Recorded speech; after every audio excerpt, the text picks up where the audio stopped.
on matters health, Honorable Pukose, and away from the tabling of the medical. The House is set to debate the inspection visit to semi-autonomous institutions of the East African Community. This is a motion by the Chairperson, Committee on Matters Regional Integration, that the House adopts the report on integration on its consideration of the inspection visit to the semi-autonomous institutions of the Uganda. And the caucus that represented the Parliament of Kenya in Uganda laid its report on the table of the House on the 29th of Wednesday, 2023.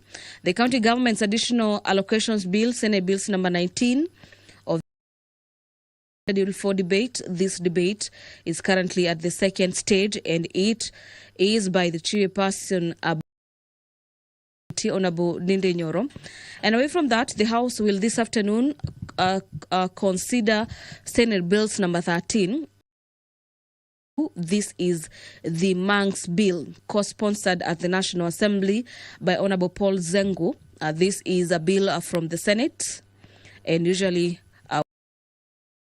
recently is that a member can seek to have a member in the other side of the House introduce for deliberations and consideration at a particular time when the other House has considered the bill. So the bill, Manx Bill, the Senator for Kitui, and at the National Assembly, it's a bill being co-sponsored by Honorable.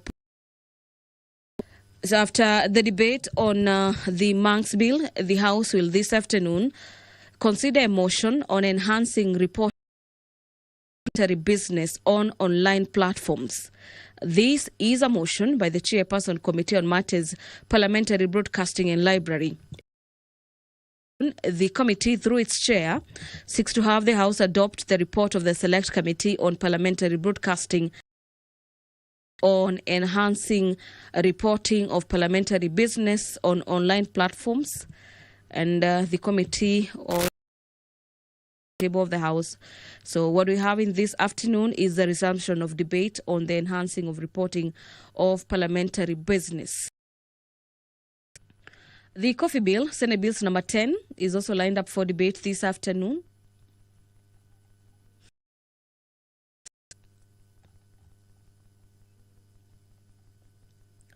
A person to Standing Orders number 225 of the House. There will be a petition this afternoon in regards to decriminalization of attempted suicide. This petition is to be reported by the Honorable Lutoye Atuoli, the Professor of Matters Psychiatry and University Medical College, in regards to decriminalization of matters. And the Committee on Public Petitions will be handling this petition. Allow me to hand you over to the live broadcast of the proceedings as the Speaker of the National Assembly, Honorable Dr. Moses Wetangula. Members this afternoon. Good afternoon and enjoy your viewing.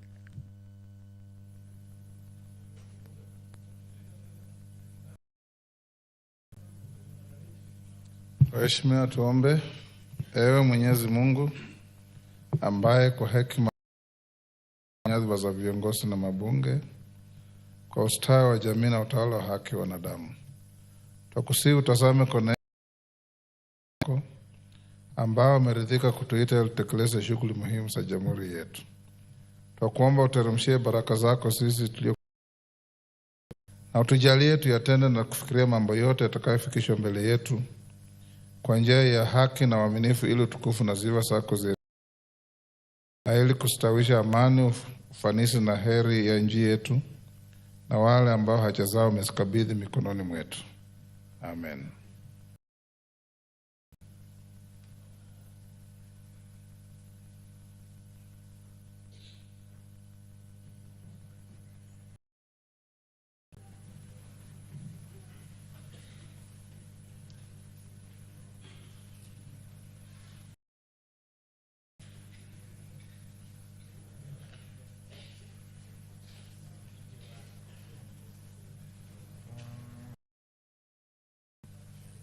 Sergeant, you can ring the quorum bell.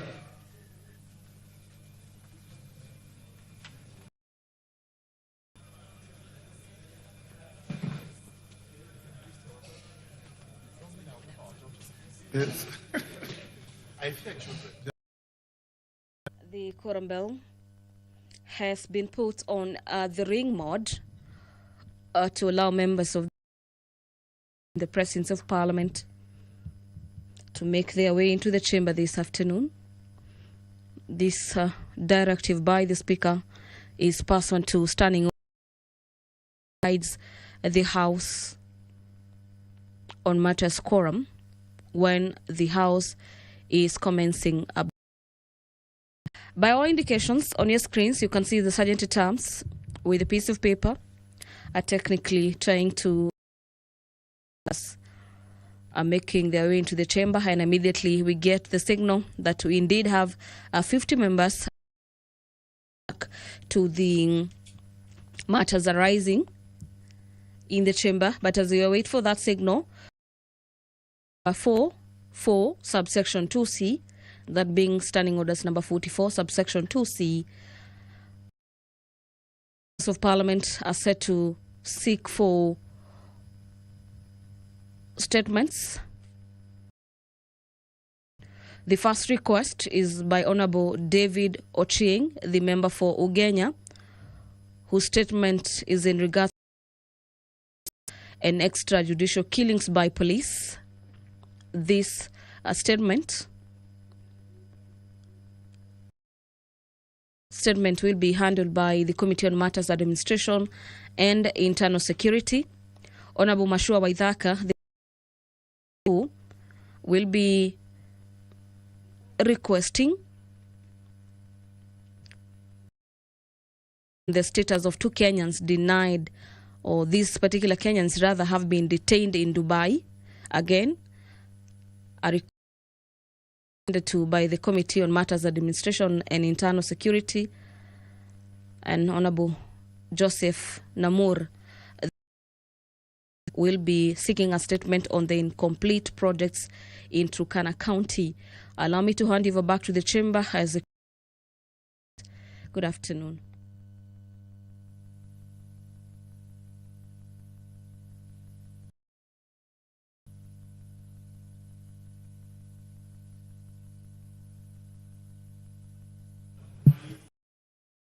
I have quorum to transact business. Clerk.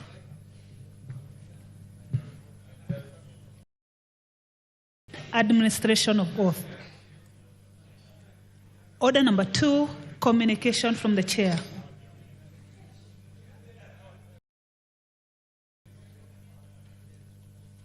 Members on their feet, take your seats.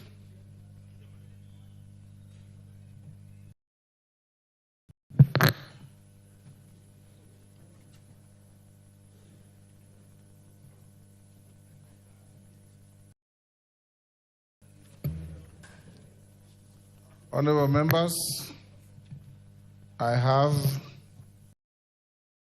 a communication on the performance of our athletes at the Paris Olympics. I know members will want to acknowledge and congratulate them.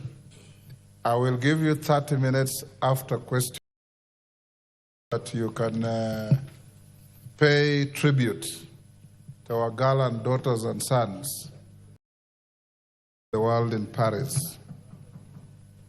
Honorable members, as you are aware, Kenya has been participating in Olympics Games since 1956 and has sent athletes to compete in various disciplines over the years. Kenya took part in the just concluded 2024 Paris Olympics. Honorable members, the sterling performance by the at the 2024 Paris Olympics was an improvement from the 2020 Tokyo Olympics, with a total of 11 medals, consisting of 4 gold medals, 2 silver medals, and 5 in total.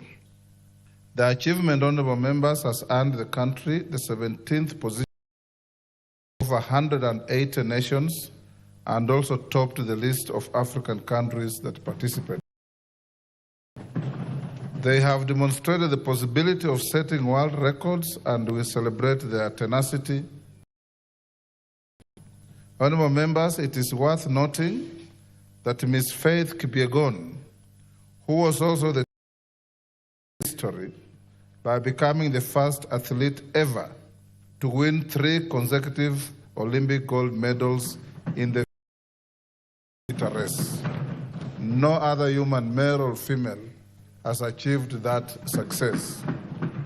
Notably, Beatrice Chebet took Olympic gold in the women's 5,000 meters and 10,000 meters. Wanyonyi, at the age of 20, won the 800-meter gold medal. Besides the names to commend all the other gallant sportsmen and women for holding out our flag high and exhibiting patriotism. Honorable members, on my own behalf, and indeed on behalf of the House and the whole country, I wish to congratulate on their participation in the 2024 Paris Olympics and recognize their historic achievements in the global arena. Usual tradition, may I request you to remain seated so as to offer our usual acclamation as a House. This, for 1 minute, you thumb your feet to acknowledge our athletes.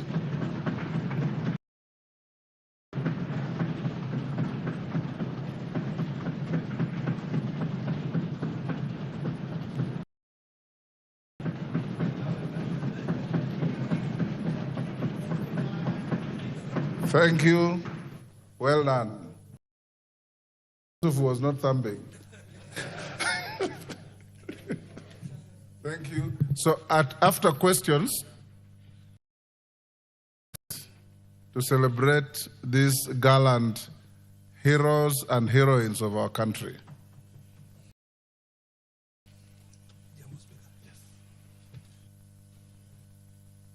Order number 3, messages. Take your seats, the nearest seats. I've got 2 messages.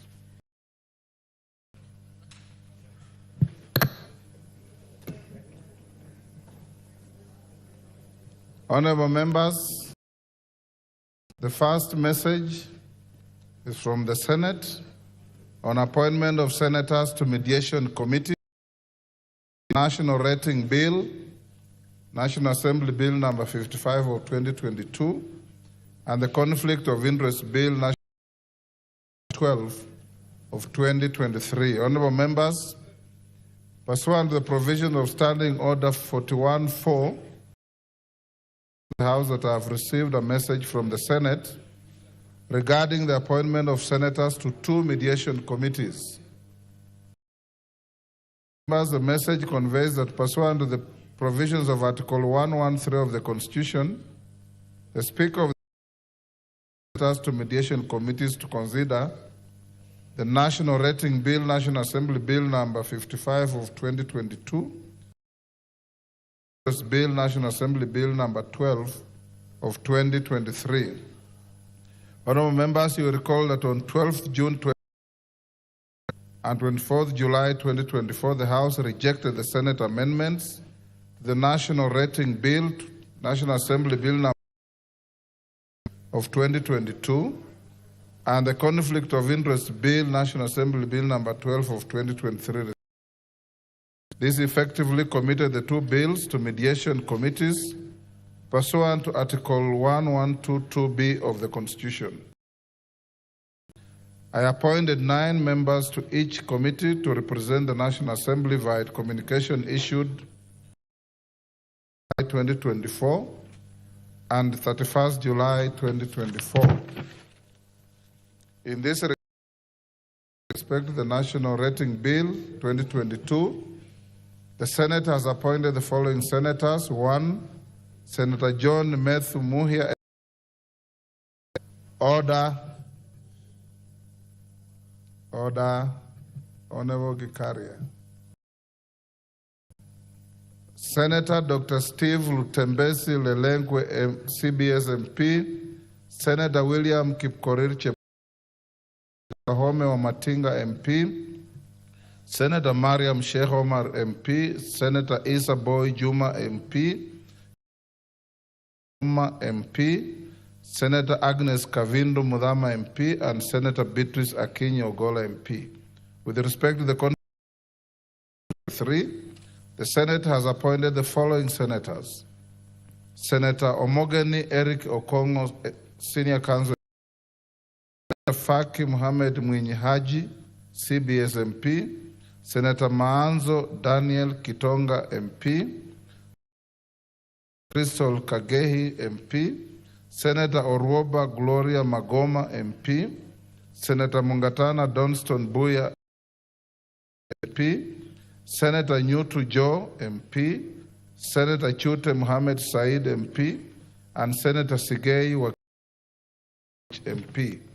Honorable members, following the appointment of senators, the mediation committees are now contemplated under Article 113 of the Constitution. I therefore call upon the committees to expeditiously consider the respective and submit versions of the bills for consideration by the Houses of Parliament. In considering the bills, the committees should be aligned under Article 1134 of the Constitution. I thank you. Members, take the nearest seat. There's one more communication. The nearest seats.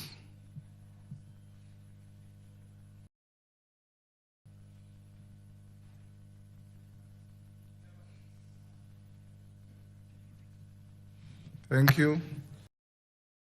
The second message is from the National Executive as nomination of a person for appointment as the Director Authority.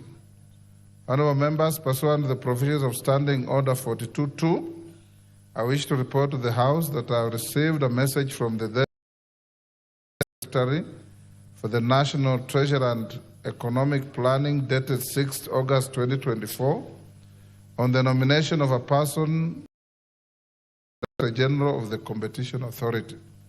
Honorable members, in the message, the acting says that in exercise of powers conferred by Section 12 of the Competition Act, Cap 5, nominates Mr. David Kibet Kemei for appointment as the Director General of the Competition Authority. Therefore seeks the approval of the said nominee by Parliament. Honorable members, you may wish to note that Section 12 of the Competition Act prescribes processes of the approval of appointment of a Director General of the Competition Authority. In this regard, the vetting of the nominee will be undertaken by a joint sitting of the Houses of Parliament in accordance with established practice. For clarity, honorable members, the vetting exercise shall proceed in the following. That the vetting of the nominee for appointment as Director General of the Competition Authority of Kenya shall be conducted by the National Assembly Department and National Planning and the relevant Senate Standing Committee. Order Mutunga. Order. You come in late and you start disrupting the House. That is not right. Communication, you maintain your silence. It's only for a few minutes. That as 6 of the joint rules, unless a decision is reached by consensus, any vote to be taken in the joint sittings is separate houses. This will ensure that the numerical difference of the individual members representing the houses no effect on the decisions of the joint sittings of the committees. That the joint committees shall, upon conclusion of, submit a joint report to the respective houses in the manner contemplated by paragraph 7 of the joint rule, and that the approval process shall be conducted in accordance with the provisions of the Public Appointments Parliamentary Approval Act F. Honorable members, whereas the Competition Act Cap 504 does not provide specific timelines within the nominee, Section 8.1 of the Public Appointments Parliamentary Approval Act Cap 5F requires the relevant to undertake the exercise within 28 days, conscious of the fact that the House is scheduled to proceed on recess. I hasten to clarify that the counting of days with respect to the consideration of the nominee will cease during the recess period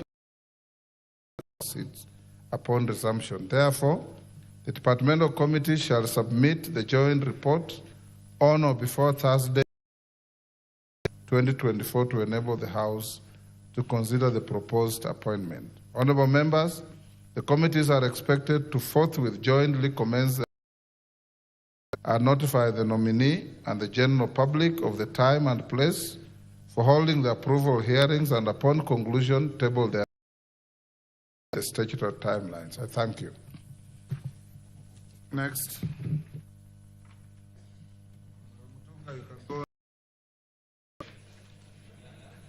Order number 4, petitions.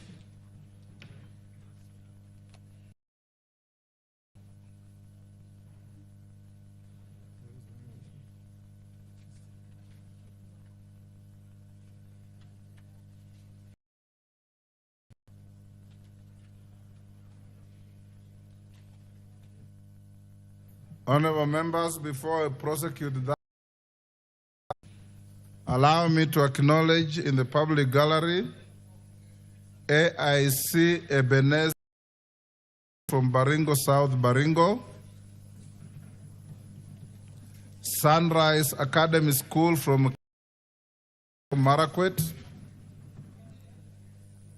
Chesigot Primary School from Kipkelion.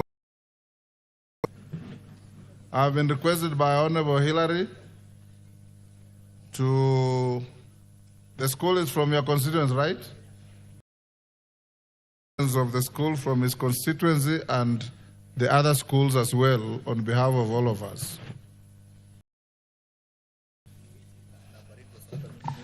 Thank you, Mr. Speaker. Allow me to welcome the from Chesigot Primary School and Chesonoi Primary School from my constituency, and the other students on their trip to Parliament, and on behalf of myself and the House, Baringo and Elgeyo Marakwet, Mr. Speaker, and on behalf of myself and the House, to wish them a pleasant stay here as they learn things, because these students, Mr. Speaker, are the future leaders of this country. Some of them will be prepared from us, and I wish them a very pleasant stay here in the city. I thank you, Mr. Speaker. Thank you. Omolher, can you take your seat? Honorable members, I have a petition to convey to the House, and this is a petition regarding decriminalization. Honorable members, Article 119 of the Constitution accords any right to petition Parliament to consider any matter within its authority. Further, Standing Order 225 requires the Speaker to report to the House any petition other than those presented by a member. In this regard, honorable members, the House that my office has received a petition from Dr. Lukoye Atwoli of identification card 1441 XXX6, a citizen, a professor of psychiatry, and dean at the Medical School of the East Africa, the Aga Khan University, in calling for a repeal of Section 226 on attempting suicide. The petitioner states that Section 226 of the Penal Code Cap 6 of Kenya states that any person who attempts to kill himself is guilty of a misdemeanor. Further, provides for a general punishment for misdemeanors that, and I quote, when in this code no punishment is especially provided for any misdemeanor, it shall be punishable with imprisonment for a term not exceeding 2 years or with both. Honorable members, the petitioner holds that criminalizing suicide attempts address underlying mental health issues, but also perpetuates stigma and shame surrounding mental illnesses. Despite the provisions of Section 2 of the Mental Health Act, Cap 248, which defines and includes in its interpretation of a person with mental illness as a person with suicidal ideation or it inhibits accurate data collection and hinders suicide prevention efforts.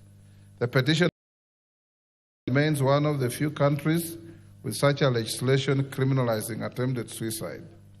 He avers that many countries attempted suicide, allowing mental ill patients access to the services they require. The petitioner further states that the continued application of the provisions contradicts the provision of Article 43 of the Constitution that every person has the right to the highest attainable standard of health, which includes the right to health care services, reproductive health care, and a person shall not be denied emergency medical treatment. The petition, Section 226 of the Penal Code, Cap 63 of the laws of Kenya, read together is unreasonable and potentially creates a barrier towards access to the highest attainable standard of mental health medical treatment. Further, the petition states that the provision offends Article 28, which provides that everyone has inherent dignity and the right to have that dignity respected and protected. Honourable members, in light of the foregoing, the intervention of the National Assembly in repealing Section 226 of the Penal Code, Cap 63, to decriminalize attempted suicide. Having determined that the matters raised by the petitioner are well within the authority of this House, and further, this petition are not pending before any court of law, constitutional or legal body, I hereby commit the petition to the Parliament's Committee for consideration pursuant to Standing Order 208A. The committee is required to consider the petition, findings to the House and to the petitioner in accordance with the Standing Orders 2272. Yes, Julius Sunguli, you want to speak to this? Yes. You don't have to stand up. I can invite you to speak. What I don't understand for lawyers like Murugara is whether it is a psychiatric case or a mental patient. Not necessarily that way. I think there may be circumstances away from mental illness that may force one to do this. There needs to be criminal to try and avoid the due process. You want to kill yourself quickly because you've committed a more serious and heinous offense. Sunguli. So we will look at this. Yes. Honorable Julius Sunguli. Mr. Speaker, I would like to support this petition and urge the committee to actually consider that will lead to legislating on this matter. Mr. Speaker, attempted suicide, I think 2 offenses, where when you attempt to do an offense and you don't succeed, then you are punished. Said that you will not be there to be punished. Mr. Speaker, but in the United Kingdom, as you know, suicide is that once you commit suicide, your property was taken by the state and your inheritance. But in 1961, the United Kingdom decriminalized suicide, and later on they decriminalized attempt. Our society is so complex now, we don't even know why people are killing themselves. But the majority are not people who really want to die, but they are people just who don't want to live, because their lives are There's a difference between wanting to die and not wanting to live, because if there was an alternative, they would take it. It is very important that we use the opportunity of psychiatric knowledge to try and are in our society. People are killing themselves. In Kilgoris, for instance, and the rest of the places, and pastoralist places, themselves is by taking cattle dip, the acaricide that he used for killing ticks. This is becoming so common. A person who is already in problems and who has just survived death, and then you want to come and imprison that person, I think it is not. Let us be a more understanding society and decriminalize attempted suicide, and as indeed suicide criminalized. If suicide is complete, there's no criminal, Julius. I don't know what you're talking Mr. Speaker, you are speaking to the United Kingdom. Yes. You are punished if you committed suicide, yes, because your property would be taken away, yes, and your inheritance would be vanquished. An offense in Britain is not an offense in Kenya. Attempted suicide shouldn't be an offense punishable at all, but should be a case for doctors, for society to see how to cushion distressed members, because we are all suffering from depression. Chairman, Health. Take 2 minutes each. Thank you, Honorable Speaker. Honorable Speaker, I stand to support the petition by the Professor of Psychiatry. Honorable Speaker, attempted suicide is a mental illness. Mental illness, I think it should not be criminalized. These are people who require treatment, and they require more so or psychiatric treatment. Honorable Speaker, as the committee looks into that, we also have cases of magistrates admitting patients to mental hospitals, where you'll find that the judge declares that admitted to Mathare Mental Hospital, and once they have been admitted to Mathare Mental Hospital, you wonder how that patient is going to be discharged, because we have people who have stayed permanently in Mathare Mental Hospital. Serious case. And even you wonder who should be paying the bill, because I think as the committee looks into it, they need to even go further, so that it should be the doctor who is admitting to Mathare, and once the patient is fit, then the doctor discharges from Mathare to court, so that the court can now sentence that person, instead of admitting to the person stays in Mathare forever. So, Honorable Speaker, I think these are many issues that I think the committee will need to look into it. So they should be able to invite Professor Atwoli, invite also the CEO of Mathare Mental Hospital, because there are many with mental illness. And I'm also willing to also appear before the committee so that we can shed more light on that. Thank you, Honorable Speaker.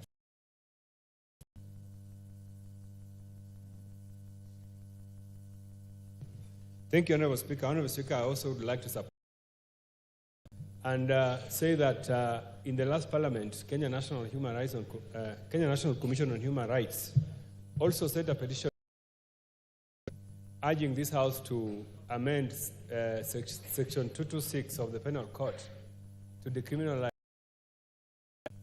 attempted suicide.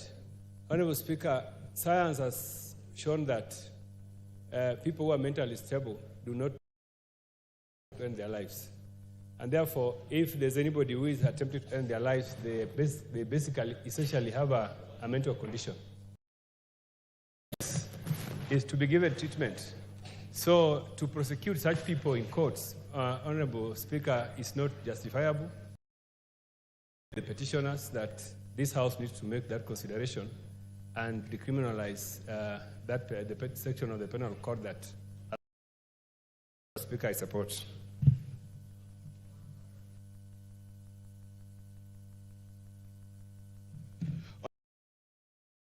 I stand to oppose this petition, and I want to oppose it vehemently. Life in the Constitution is sacred.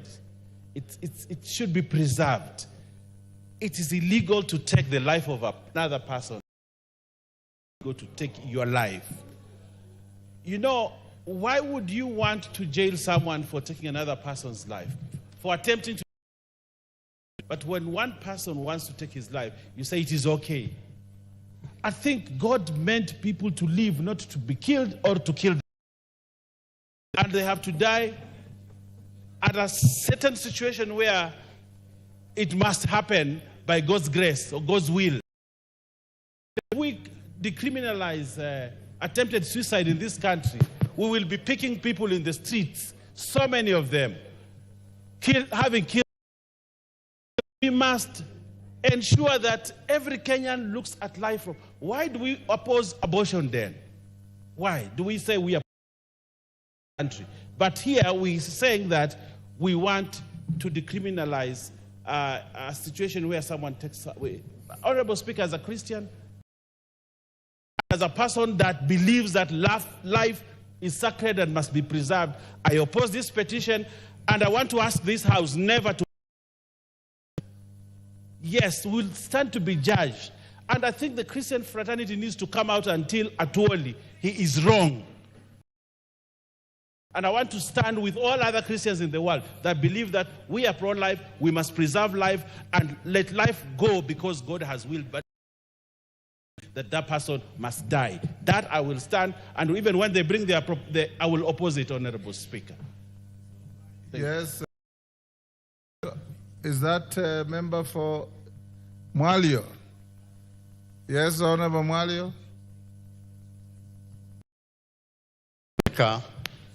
Mr. Speaker, in one of the 10 commandments, the Bible says, "Thou shalt not kill." For even killing yourself is an offense and it is a sin. So we should not set an example, because people will say Parliament has already passed that petition for them to kill themselves. Very many, because we have passed it in this House. So I oppose that petition. Member for Kirinyaga. Thank you, Honorable Speaker. Honorable Speaker, I think we missed the point.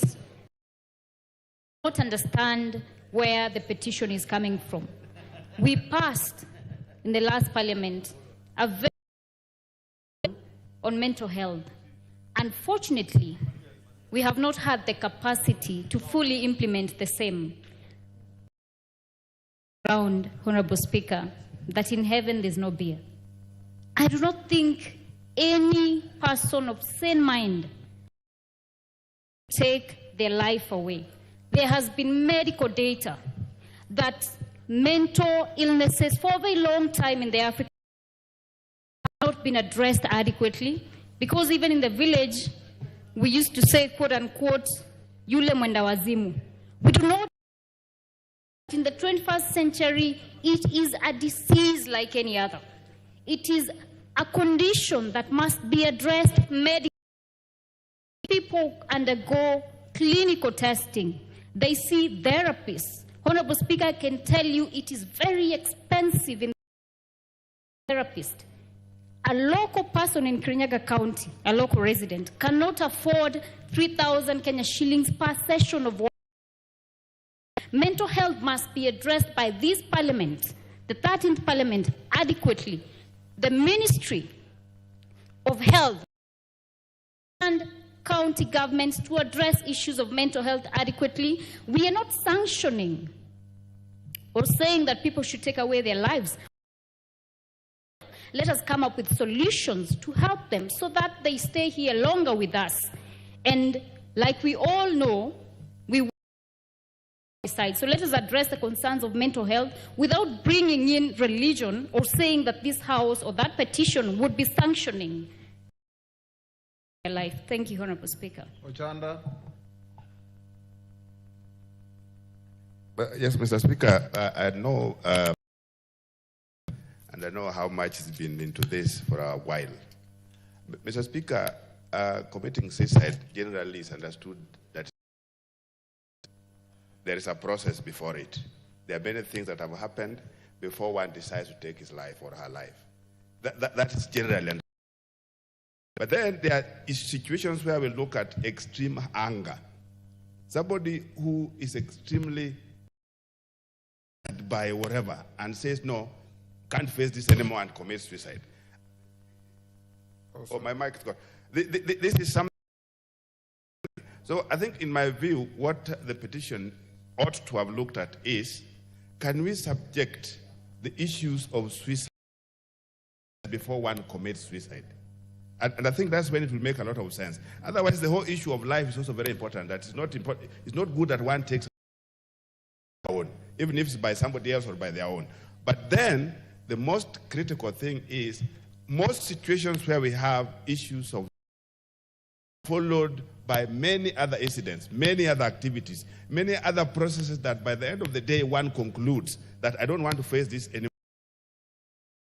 So I think we need to have those breaks in between so that before we end up saying that you attempted to commit suicide and that isolation, the petition wants to look at it in terms of a process. What leads you to that kind of a situation where you want to commit suicide? Yes. Yes. Member 4? Yes, go ahead, Honorable Member. Thank you, Mr. Speaker. You normally don't sit around here. Yes, Yes. I'm always on that other end. Yes. I wish to add my voice to this petition that is presented about people attempting suicide. I believe the petition holds substance and deserves my support, in the sense that when somebody attempts suicide, there are many factors which led him to take that position. So the petition, if he survived attempting suicide, I think we should sympathize with that person. He should not be. We really do not know what has led him to that. I think that is someone who should be sympathized with, given a lot of counsel, but not punished. Thank you, Mr. Speaker. Martin. Speaker. Mr. Speaker, there is no data, there is no information at all that criminalizing attempt has improved or reduced suicidal attempt. But what I want, sometimes we use money or funds in wrong interventions. Instead of taking that person to leaving all this entire household in a more abject poverty, it is more improving mediation, which can result into attempt, more than if you leave this person in the household and have some measures, which I'm suggesting, my chair is listening, that instead of Madari, we decentralize services to the primary health care so that they can be addressed at the household and also dispensaries and health centers. The truth, suicidal ideation and attempts, and some are completed, is an epidemic. Not really surviving. It's not like Sunkuli says that they don't want to live. I think they can't live. That's why they take their life. So I support the petition. I think we should decentralize mental health to primary health care. Mr. Chelule.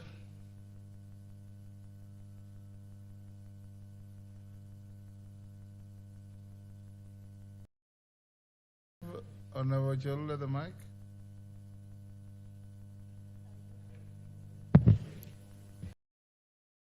Bwana Spika kunipatia hii nafasi pia mimi nichangie ombi ambaye imeletwa katika bunge hili na daktari moja katika nchi, na ni mambo ambayo inahusu mauaji ya watu ama mtu binafsi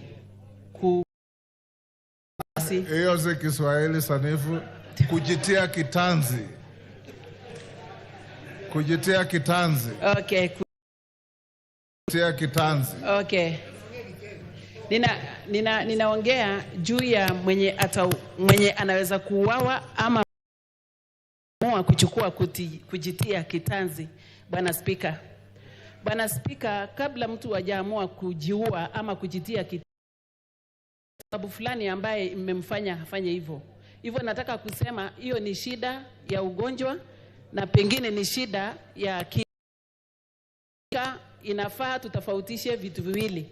Katika Biblia Mungu amesema mtu afai kujiua ama kuua mwenzake.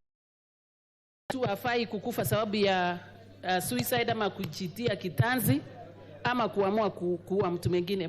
Bwana Spika, mawili hapa Bwana Spika. Kuna mambo ya kujiua ama kujitia kitanzi ama kuua mtu mwingine, na kuna mambo ambayo inahusu mtu ako na shida ya akili yake, ako mgonjwa, anafaa kupelekwa hospitali. Kwa hivyo Bwana Spika, tukisema kujitia kitanzi ama kuua mtu mwingine anafaa kupelekwa hospitali kwanza, sawa kupelekwa hospitali, lakini watu wengine kwa hasira naweza kuchukua hii nafasi kuua mwenzake. Kwa hivyo sisemi nitapinga ama naweza, lazima ichunguzwe kwanza. Kuna mambo mawili ambaye imechangia shida ambaye imeletwa katika bunge hili. Asante Bwana Spika. I thank you very much, Honorable Speaker. Honorable Speaker, that could precipitate suicide, and the owner of this petition has only taken one angle, which is mental in Speaker. So I think, Honorable Speaker, life being so sacrosanct, this House an easier process that leads to extermination of life. I do believe that judges and before they make a final determination as to the guilt or otherwise of an accused, they usually recommend for mental examination before that decision is made. Only homicide. Therefore, even if this House would make changes to that effect, then that examination should also include cases of suicide, Honorable Speaker. But we are not going to allow Kenyans to take out their lives. Basically, that is what this petition is intended to achieve. I thank you, Honorable Speaker. Yes, Honorable Member for Wajir West. Thank you, Mr. Speaker, for giving me this opportunity to oppose the petition. I mean to oppose this bill or proposal or petition. Mr. Speaker, Islamically, suicide is not allowed. And if I quote the Honorable, the Prophet Sallallahu Alaihi Wasallam, whoever intentionally kills himself, then certainly he will be punished in the hellfire. Mr. Speaker, if God himself, those who commit suicide, as human beings, we have no power to not to punish them. Mr. Speaker, I believe anybody who is taking his own soul. Mr. Speaker, with those few remarks, I oppose the petition. Thank you. Yes, member for Kamkunji. Thank you, Mr. Speaker. I stand to support the petition on this particular critical issue of suicides. And I want this House, people's religious beliefs and our ability to legislate justice.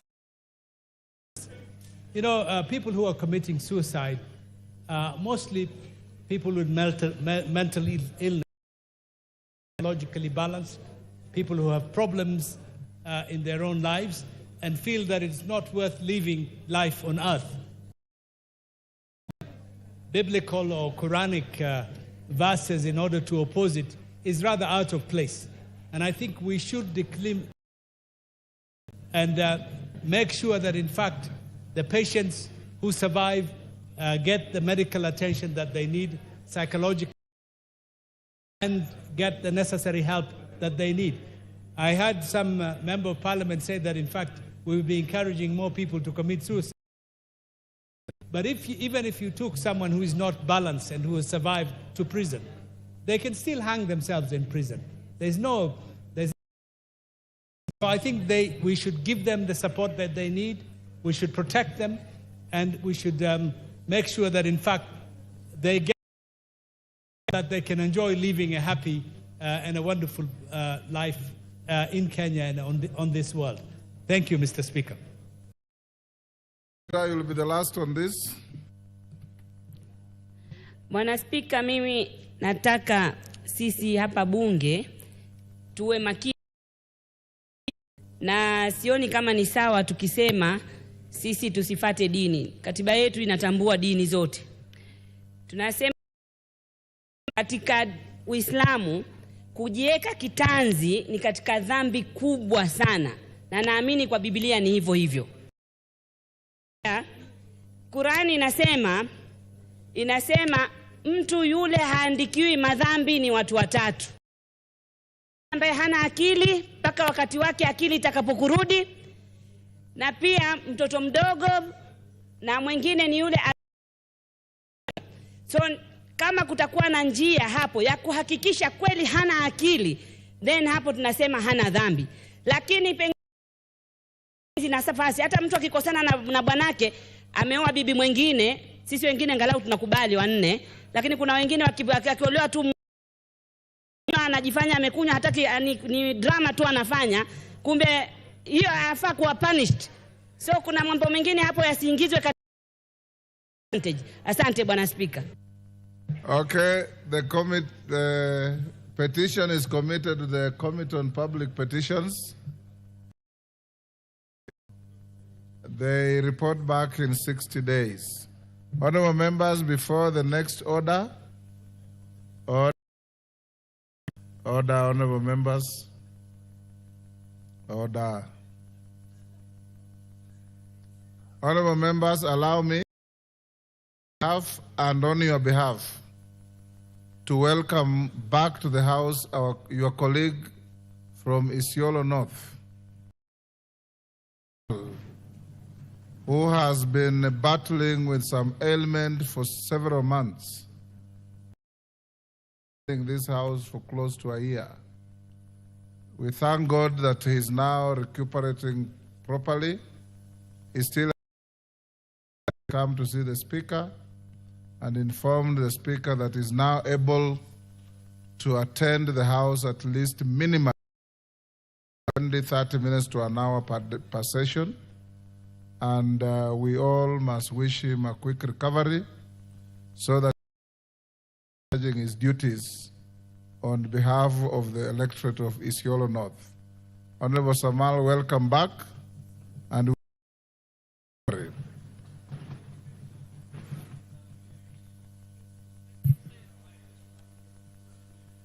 I don't speak well. Honorable Samal, are you able to say something? It's difficult from what I noticed. Welcome.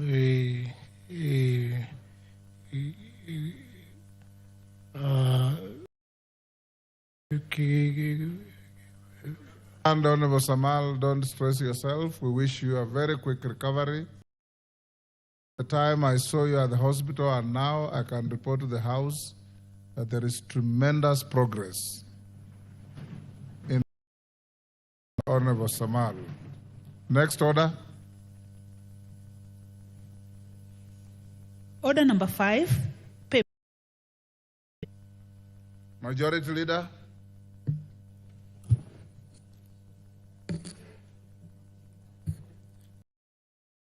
I beg to lay the following papers on the table of the House today, Tuesday, August 13, 2023. Of nominee to the National Government Constituency Development Fund Committee for Hamisi constituency by the National Government Constituency Board.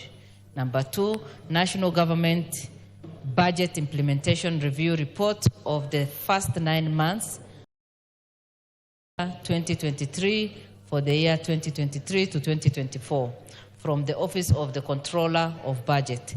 Number 3, Budget Implementation Review Report of the first 9 months of the year 2023-2024 of Budget. Number 4, reports of the Auditor General and Financial Statement of the National Government Constituency Development Fund NG. The year ended 30th June 2023 and the certificates therein in respect of the following constituencies: A. Bobasi, Bomachoge, C. Bonchari, D. Bondo, E. Emuhaya, C. G. Ijara, H. Kangundo, I. Kitutu Chache North, J. Kisumu Central,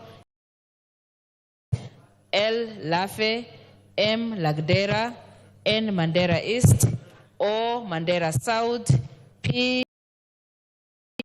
Q. Narok East, R.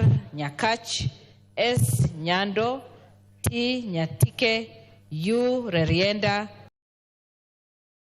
W. Zeme, X. Suna East, Y. Wajir South, and Z. Yata. I lay the papers. Chairperson, Select Committee on Budget and Appropriations Committee.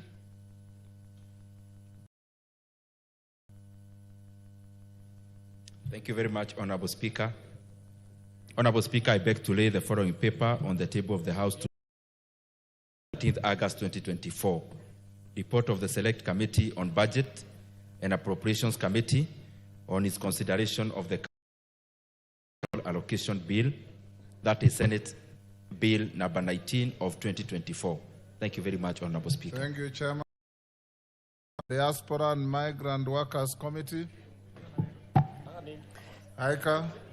Honorable Speaker, papers on the table of the House today, Tuesday, 13th August 2021, the report of Diaspora and Migrant Workers Committee on the study visit to Philippines from 7th to 12th August 2023. Thank you. Thank you, Aika. Chairperson, Departmental Committee on Administration and Internal Security. Honorable Tongo.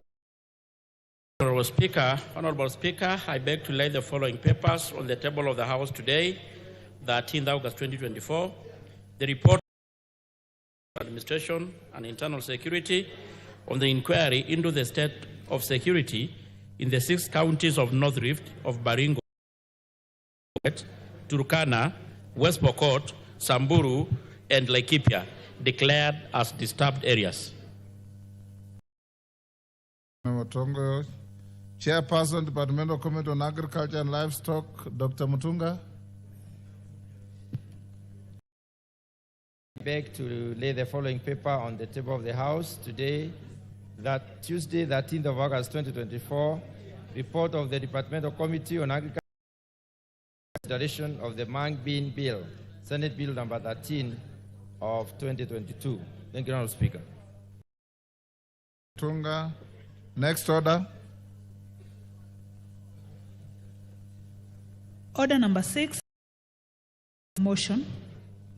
Honorable Chairperson, Departmental Committee on Administration and Internal Security.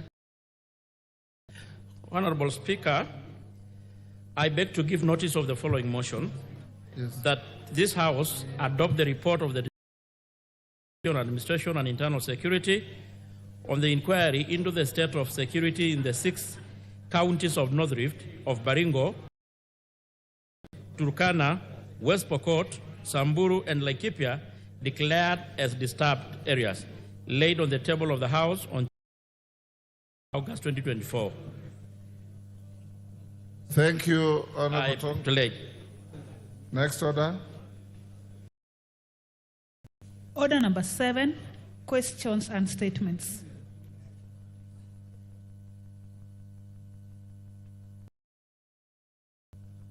I'll start with your Chepkonga, yes?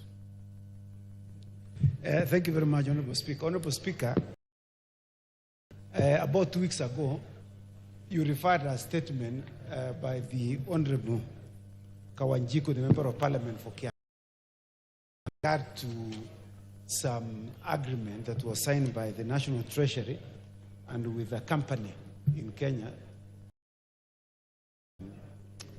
waivers of taxes.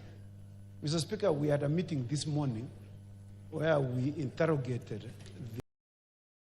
from the Minister of Treasury. Unfortunately, there were certain documents, critical documents, that were not presented to us. Although they came with a statement, it was extremely very wanting. So we are seeking, Mr. Speaker, a further 2 weeks to necessary documents that we have requested, and for them to give us the information that we have sought from them. So we are seeking for 2 weeks. 2 weeks. Mr. Speaker, can I take also this opportunity to extend an invitation to members of Parliament? Mr. Speaker, I rise pursuant to Standing Order 83. As you are aware, the President will be granting Eldoret city status on the 21st, on Thursday, to city in Kenya. Mr. Speaker, as you know, Uasin Gishu is the home of, is the city which hosts this city, Mr. Speaker. So on behalf of the members of Parliament who come from the Eldoret city, Mr. Speaker, 6 constituencies have been delineated to touch Eldoret city. So every member of Parliament brings their wheat, brings their maize, following their constituency all the way to Eldoret, Mr. Speaker. So on behalf of the Honorable Barto, the Member of Parliament for Moiben, on behalf of the Member of Parliament for Kapseret, Honorable Oscar, on behalf of the Member of Parliament for Taribu, the Honorable Sitiene, on behalf of the Honorable David Kiplagat, popularly known as DK, Mr. Speaker, and also the Member of Parliament, the Honorable CPA Ruto, and finally, Mr. Speaker, the Deputy Speaker herself, the County Member of Parliament for Uasin Gishu. Of course, we would like to warmly extend our rich welcome to the members of this House, of the Charter, to Eldoret City as the 5th city in this republic. As you know, Mr. Speaker, this is a city which has produced very many chapters. The home where the first athlete to get gold medal, Kipchoge came, Mr. Speaker. So it would be, and it is intended, Mr. Speaker, that he will be recognized. And so it will be, if members of Parliament, because this is not an Uasin Gishu matter, Mr. Speaker. This is the pride of a country. That, Mr. Speaker, you know, other countries just have 1 city. You can imagine, Mr. Speaker, we are proud to have 5 cities, Mr. Speaker. And I acknowledging, Mr. Speaker, and also seeking that Makueni one day will be a city. And this is a learning experience, Mr. Speaker. Many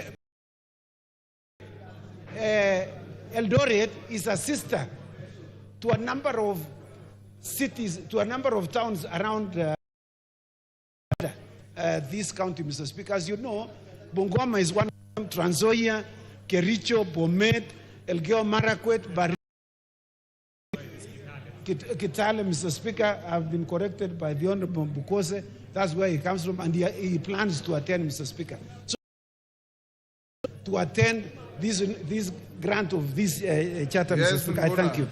Gosia, what is your information? Mr. Inform my colleague here, there is no place called Makueni. He should have said Wote. Makueni is just a called Wote, Mr. Speaker. Corrected, Mr. Speaker. Mr. Speaker, as you know, CNN, popularly known as CNN. You know, he watches CNN, so he has more information than myself. So I agree. Next, we go to the statement by Honorable David Ocheng. Honorable Ocheng is not in the house. We'll stay to tomorrow. Next is Mashua Waithaka, MP for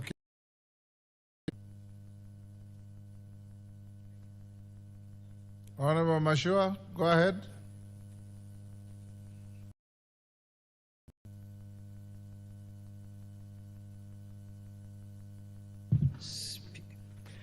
Thank you. Thank you, Honorable Speaker. Honorable Speaker, pursuant to the provisions of Standing Order 44-2C, from the chairperson of the Departmental Committee on Defense, Intelligence and Foreign Relations,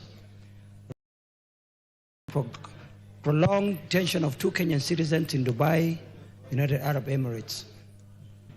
Honorable Speaker, Kevin Bogwa of passport number BK3490508 and his sister, Ms. Neneli, number AK0227614, who hail from Dumberi in Kiambu constituency, Dubai in December 2023 under unclear circumstances and are currently being held in by Dubai authorities in Ajman jail. Their detention has now persisted for nearly 8 months. Prolonged incarceration without clarity on proceedings or due process has caused distress among the family members. The situation has left the family in a state of fear and uncertainty regarding the fate of their loved ones. It is deeply troubling that no trial against the 2 siblings. This situation also raises questions about the safety and well-being of Kenyans and the effectiveness of our diplomatic interventions in such cases. Honorable Speaker, it's against this draft statement from the chairperson of the Departmental Committee on Defense, Intelligence and Foreign Relations on 1. of Mr. Kevin Bogwa and Ms. Nelly Wangoi, who are detained in Dubai. 2, support and ensure communication between the detained individuals and their family in Kenya.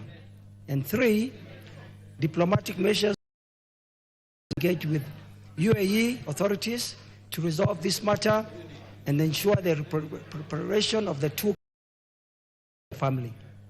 Thank you, Honorable Speaker. Who is the chair for? That is Nelson Koech. Is he here? Any member of the committee? Majority leader, inform them. Kandie,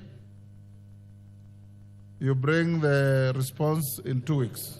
I will let the report should be done in 2 weeks. Thank you, Honorable Speaker.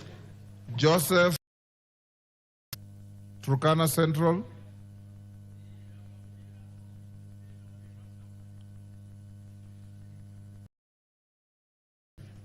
Okay. There you are. Honorable Speaker,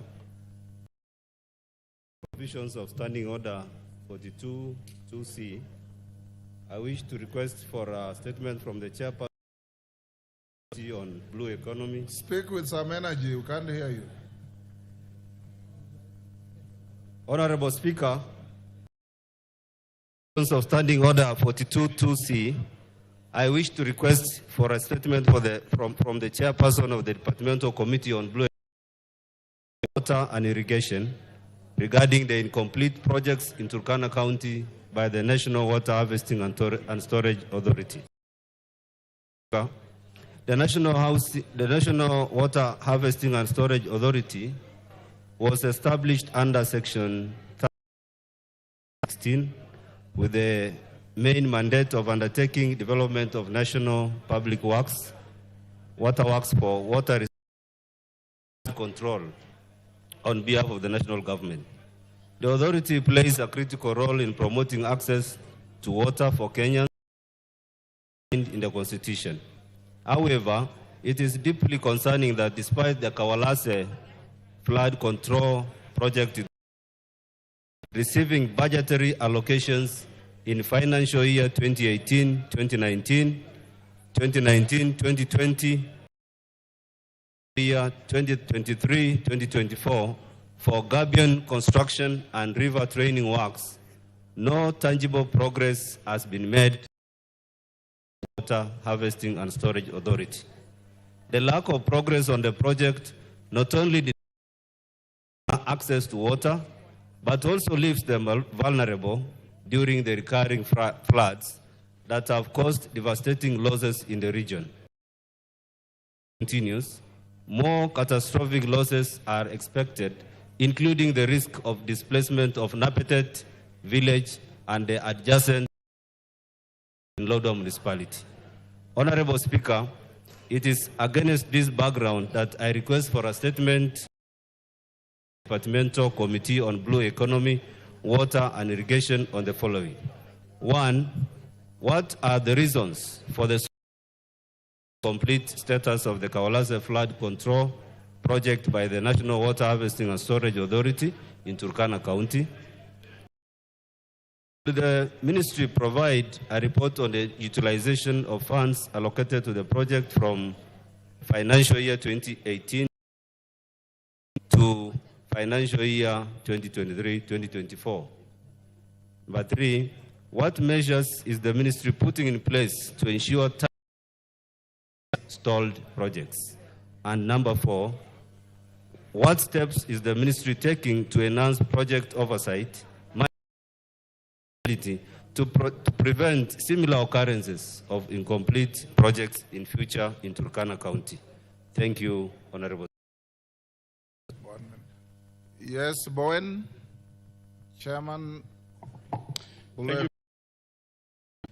Mr. Speaker, the National Water Harvesting has had serious challenges and is among the institutions listed as 47. Mr. Speaker, I will take up with the ministry and I should bring a report in 2 weeks. Thank you. Manyo, Honorable Member for Busia. Thank you, Mr. Speaker. Request for statement of fishermen in Budalangi, Kenya-Uganda border area. Honorable Speaker, pursuant to the provisions of 2C, I wish to request for a statement from the chairperson of the Departmental Committee on Intelligence and Foreign Relations regarding the harassment of Kenyan fishermen in Lake Victoria. Honorable Speaker, is the largest freshwater lake in Africa and the second largest in the world.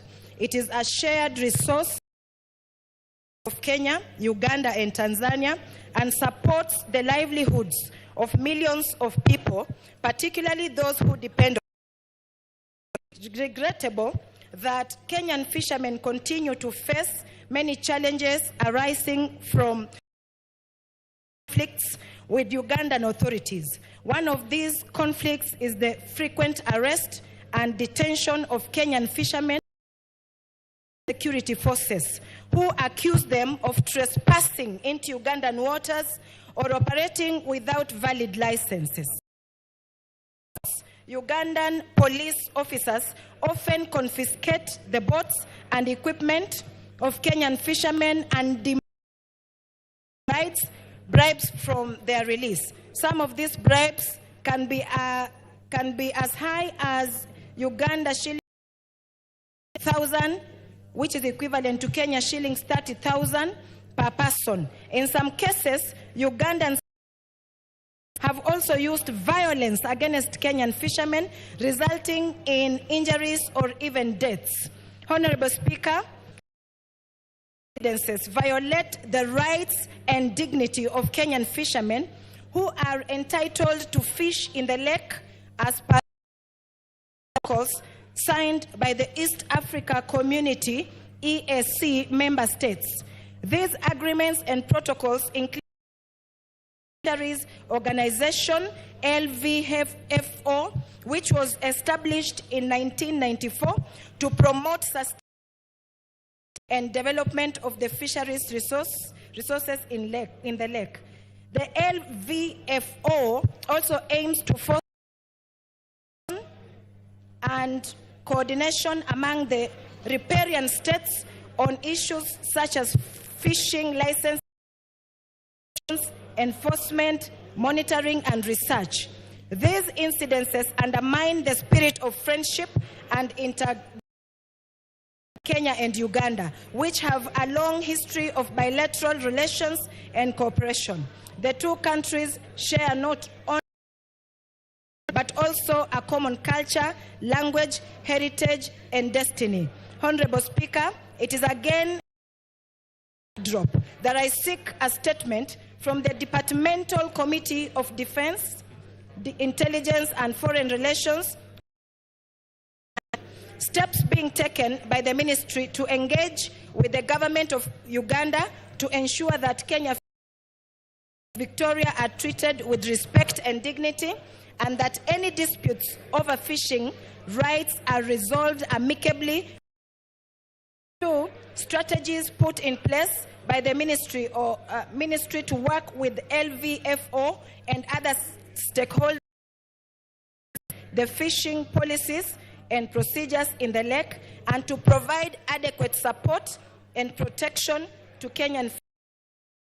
Lastly, measures put in place to enhance security and surveillance in the lake and to collaborate to prevent and punish any acts of harassment or extortion against the Kenyan fishermen. Thank you, Honorable Speaker. Tongoyo. Yes. What do you? That is her statement. You want to be a joyrider? To add, we have just gotten now to support her. Mr. Speaker, on 11th July, they arrested 8 people from Bunyala South location, Bunyala South Ward. 1, Joseph Dira, ID number 1727955. Number 2, Joseph Ouma Kudira, Moses Kudira, ID 229684, Stephen Okoch, 16 years old, Preston Sanya, ID 2704, Patrick Namunja, 33478402, Zedekiah 7547-6, John Oboloti, and lastly Michael Wafula. And Mr. Speaker, tell the Ugandans that all the rivers that flow into Lake Victoria, that feeds Lake Victoria, are from Kenya. Bred in Kenya but goes into deeper waters. That's why our people go there, and it's a shared resource. Thank you, Mr. Speaker.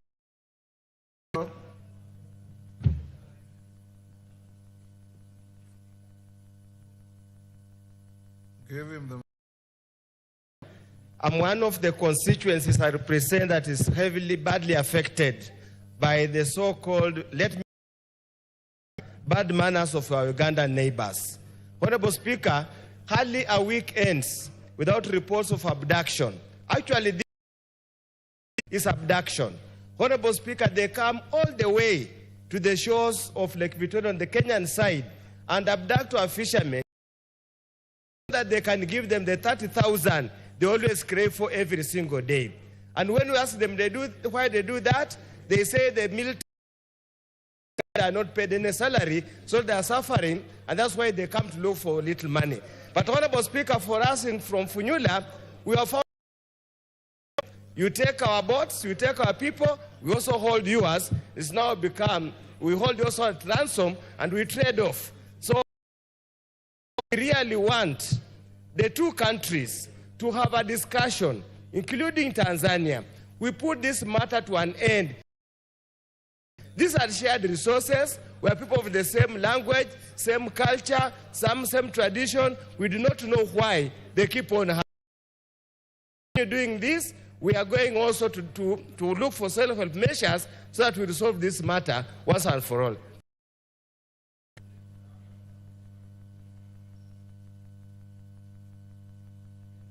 Thank you, Honorable Speaker. This is that needs to be addressed seriously by the East African community leadership, because it has happened over, and most of the time the Kenyan fishermen are always arrested in Uganda. They are punished, like it has been said. Some are kept in, and then it goes just like that. So, Mr. Speaker, we really need our government to take this matter very seriously, because when they come, Kenyans do not hold them the way they are. So our apparatuses also need to be very seriously on the ground to protect the Kenyans, about fishermen, about even all other traders across the borders between Kenya and Uganda. Mr. Speaker, I also probably suggest that the Committee on Regional Integration also allow. Mr. Speaker, no, he's not hearing.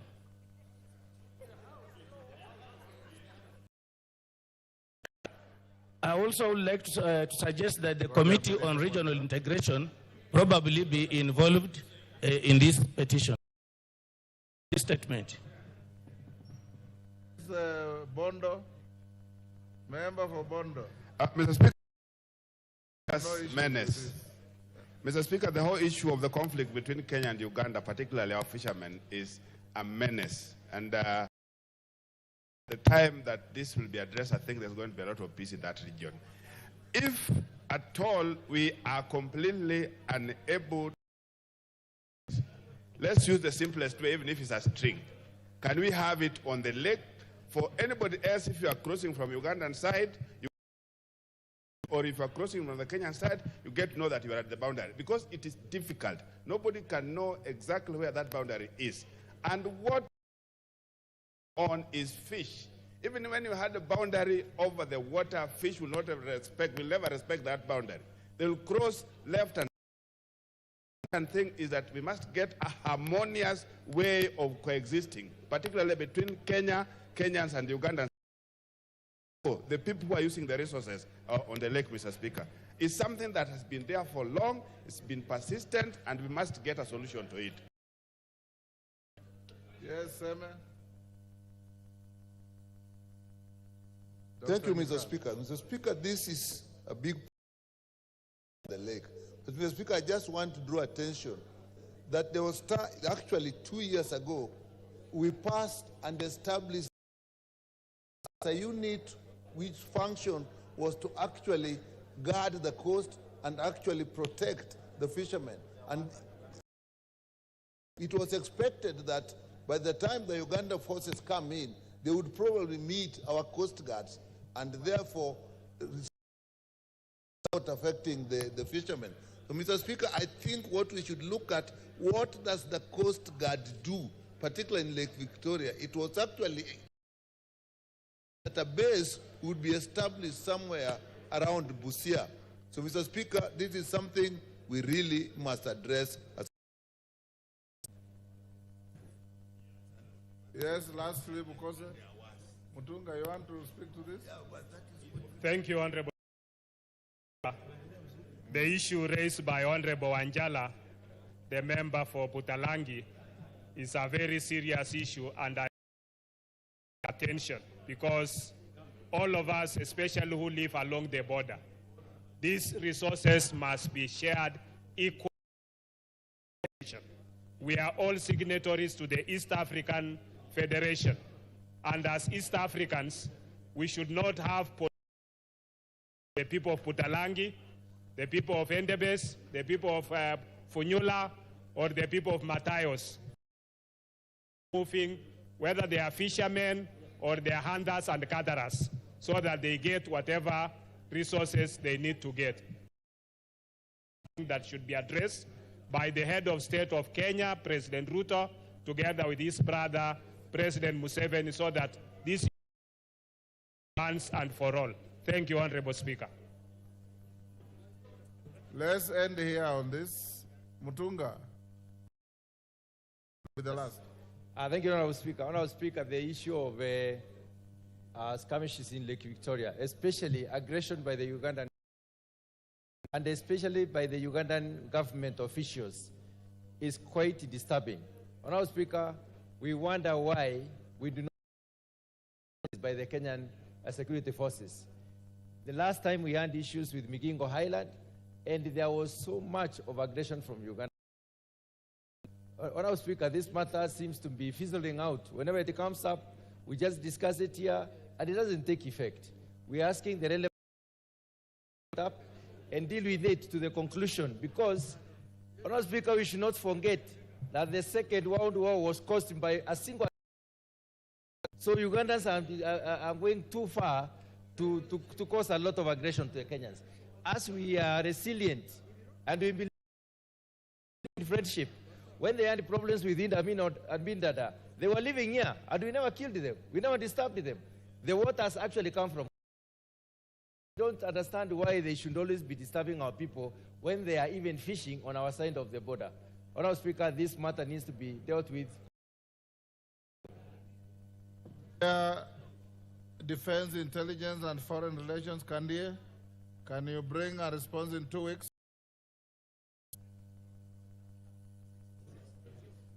We will do that, Honorable Speaker. Okay.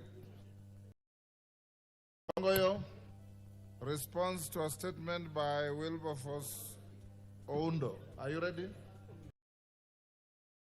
Go ahead. Honorable Speaker, the statement window MP for Funyala had said to Funyula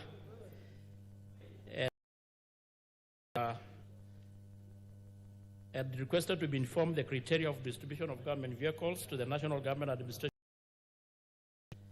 and also, like, specifically the question, the criteria for and the status of distribution to ensure that all national government vehicles, administrative officers, particularly those in Funyula constituency, are facilitated when the ministry is supplying vehicles to the national government administration officers, especially in Sumia sub-county. The ministry has a shortfall of 1,718 units of motor vehicles, where above program and budgetary allocation for the National Treasury for the purchase of motor vehicle.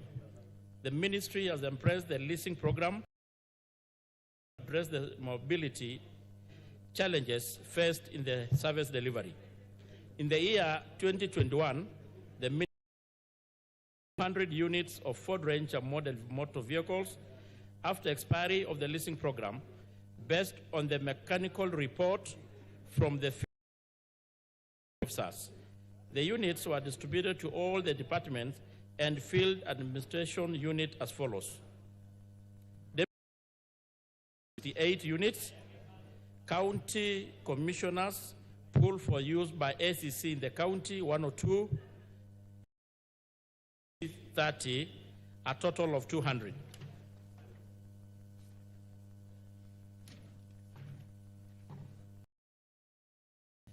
The question on regards to question number 2, the ministry has submitted request to the National Treasury for a allocation of motor under the leasing program, and the ministry is yet to get the allocation of motor vehicles.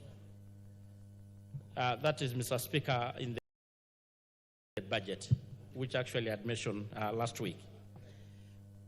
In regards to question number 2, Honorable Speaker,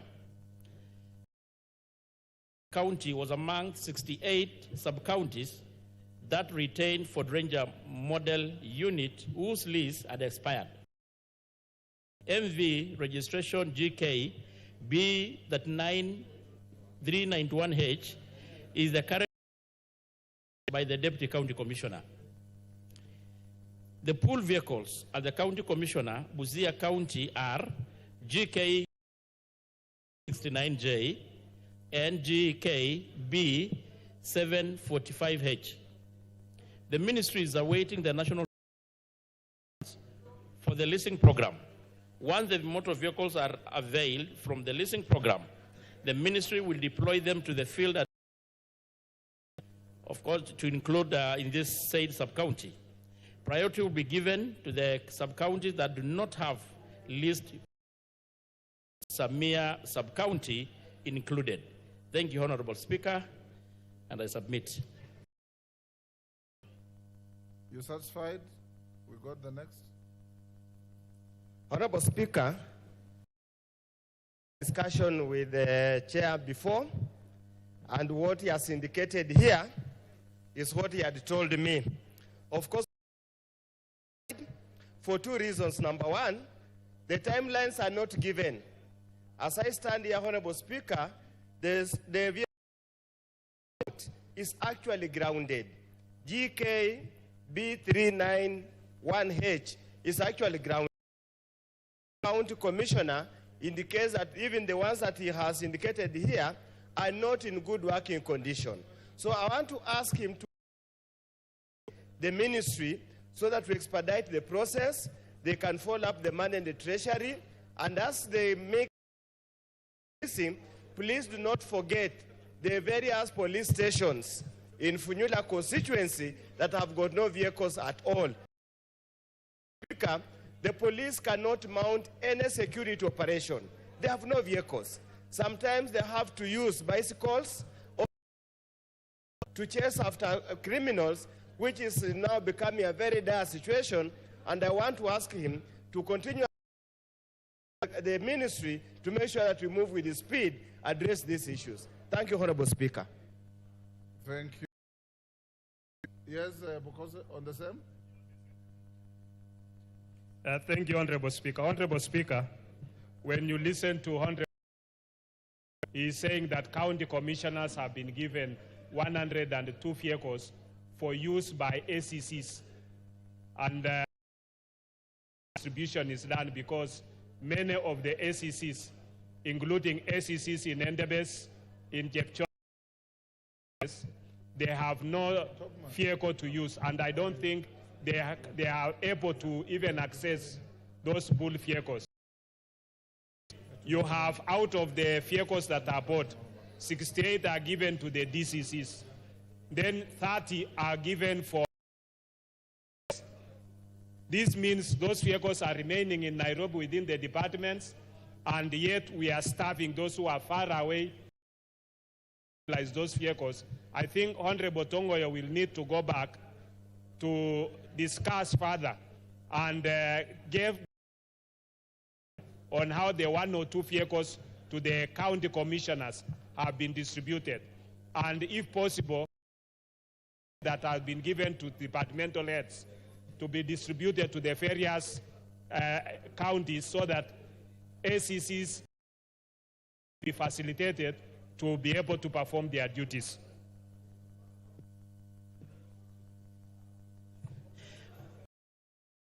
I appreciate the counter response from the members, but from actually the opening remarks, very clear that there is an acute shortage of the motor vehicles. And it is not just actually in the sub-counties concerned member, but to the majority of actually administrative units in the country. But the question, Honorable Speaker, lays in this House. And the issue of resources is done by this House. So I will call upon all members, if we want to address the acute shortage among administrative units and officers, we allocate sufficient resources to the ministry so that they can able to lease more. Is Joseph Namwar in the House? Okay, go ahead and respond to his statement. Thank you so much, Honorable Speaker.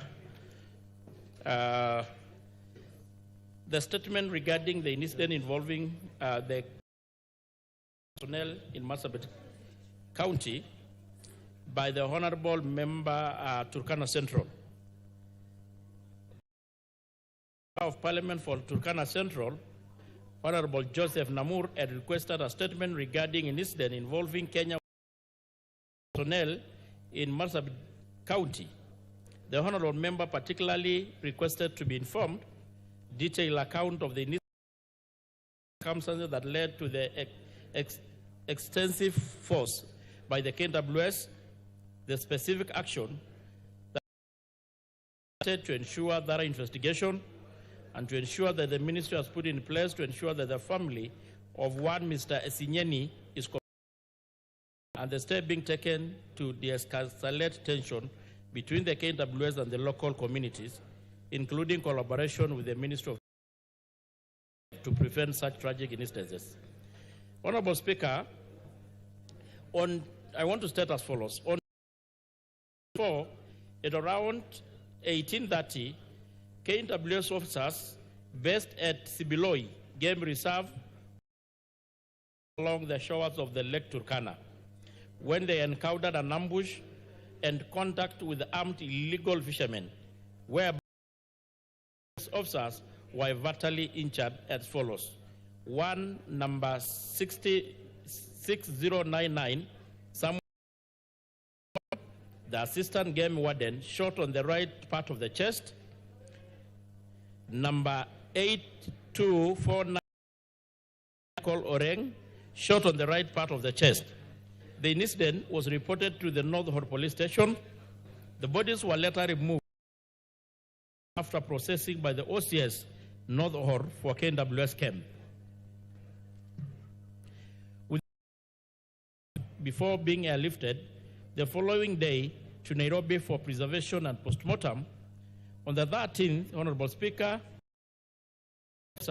mounted operation along the shores of the lake in pursuance of the criminal and flashing out illegal fishing camps. 3 days later, it was reported at Kalalok Police Station, Turkana Central Sub-County in Turkana County. Daniel Esinyen, a Turkana fisherman, was shot in the waters of Lake Turkana, allegedly by the retaliation. The investigation into the fatal killing of the 2 KWS officers has been opened, pending under investigation by the DCIO North Hor. 2 persons were arrested but found not connected and were charged for offense of illegal entry into a protected area. They pleaded guilty as charged and were sentenced to this by Marsabit Law Court. Investigation into the alleged murder of one Mr. Daniel Esinyen is also pending of DCIO North Hor. Honorable Speaker, the case is still pending under investigation. Once investigations are concluded, the necessary action will be taken against whoever found culpable. On the last question, Mr. Multi-agency patrols are being mounted along the neighboring villages like Mwite, Kambi Turkana, and Kokaili. In addition, sensitization of the members of the public on the importance of keeping law and order, avoiding fishing in protected area, and coexistence within the law enforcers. The Coast Guard officers based at Lower Rengag based are closely monitoring against illegal fishermen. Signed by Kidhuri Kindiki. Kidhure.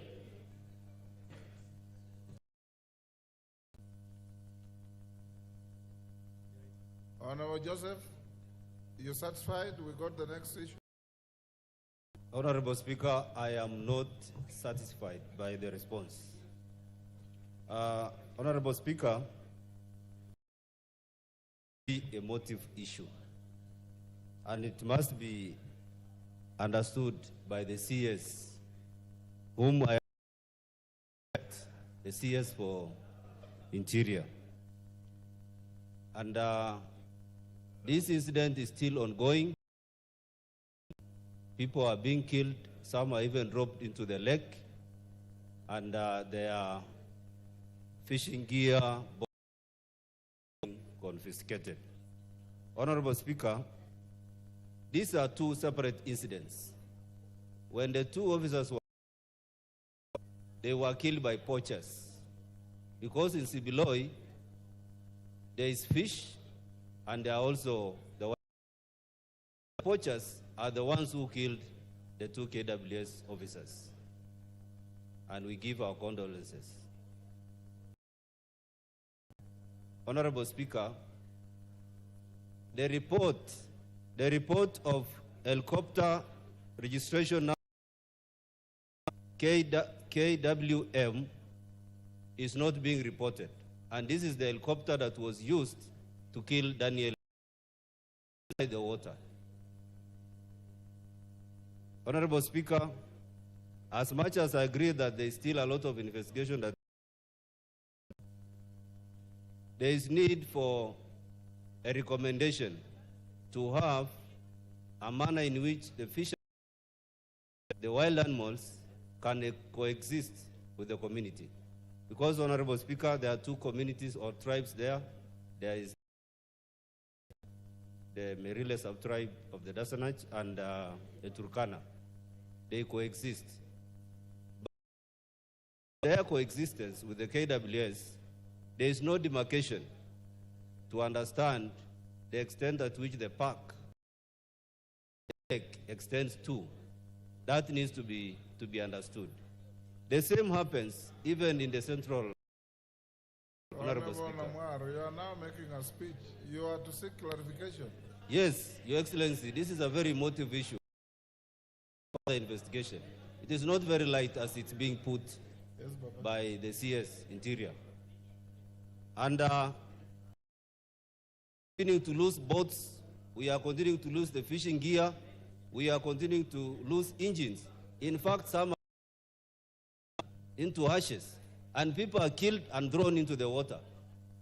This is inside Kenya. It is not the case of Uganda, but Kenyans against Kenyans.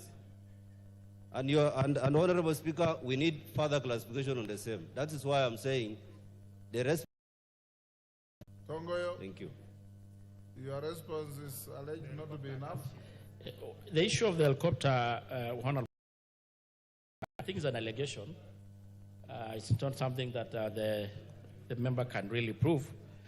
But having said this, Honorable, I understand the magnitude and the seriousness of the issue. Maybe we have the CSS. Maybe if the member needs more clarification, maybe I don't know, maybe your guidance, we can have it as a question, address it more further.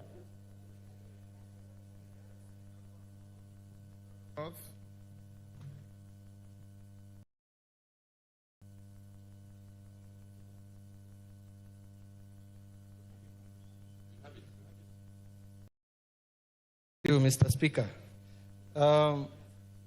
I wanted to add on what my colleague from Turkana Central has. Mr. Speaker, this issue of KWS and fishermen in Lake Turkana is getting to a different level. The incident that happened, it is true, Mr. Speaker, sir, a number of fishermen from the Turkana side by the helicopter, not even by the KWS. And we want to know, was it a government helicopter or a private helicopter? Mr. Speaker, sir, we've still been getting dead bodies on the shores of Lake Turkana in Nachukui. A number were picked up by the community along Lake Turkana. Mr. Speaker, sir, the response that has been given is not satisfactory to us because this issue as the community at some point might have to, I mean, if it is not put, if not handled well, to, even fight the KWS, because it is even said, Mr. Speaker, people who killed officers, and which we sympathize with the family, those who are descended from the Turkanas. But when KWS was responding, it responded to fishermen around the highland.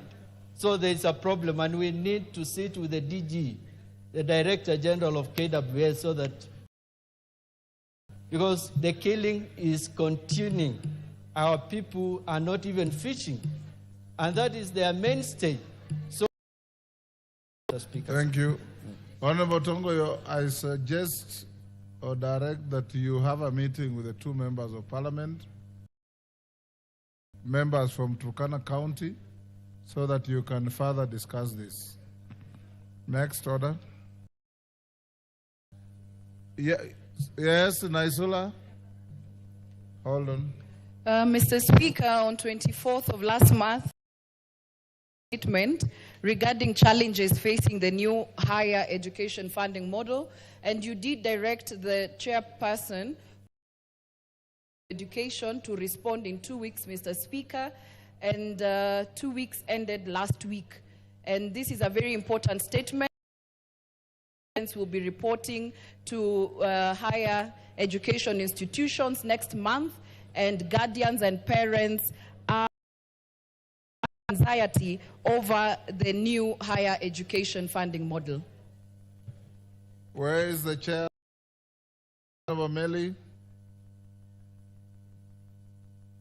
Vice Chair Malulu Injendi, Professor. Yes. Yes, Honorable Speaker. You have the statement? I can attempt to attempt. Either you have the statement or you don't. I have the statement. Are you able to respond now? Yes, I can.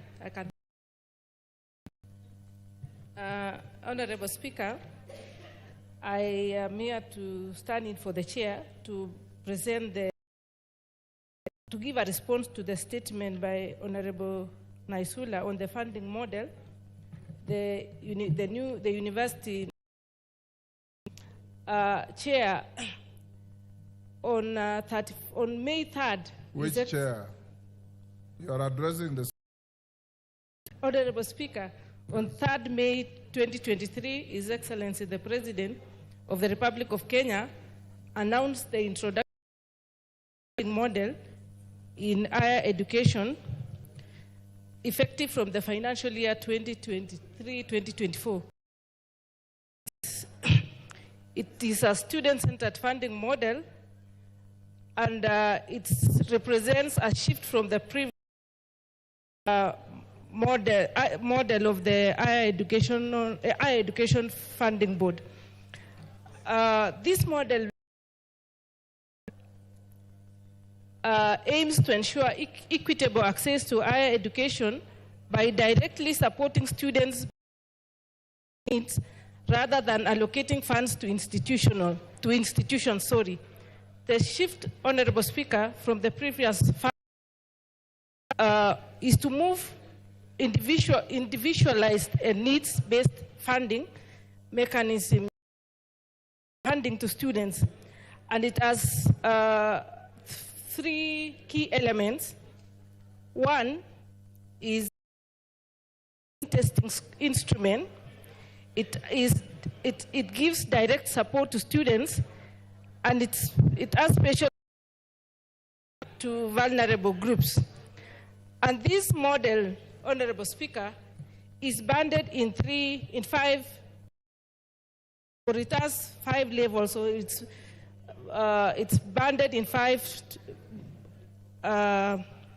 It's 5 levels. One is level 1 includes the estimated household income,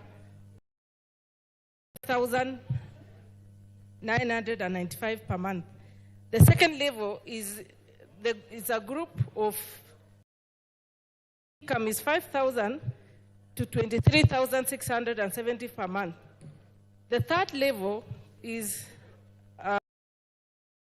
which estimated household income is between 23,671 to 70,000.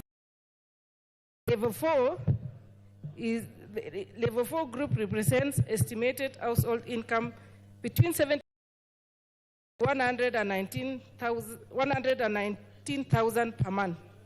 Level 5, this group represents estimated household above 120,000 per month.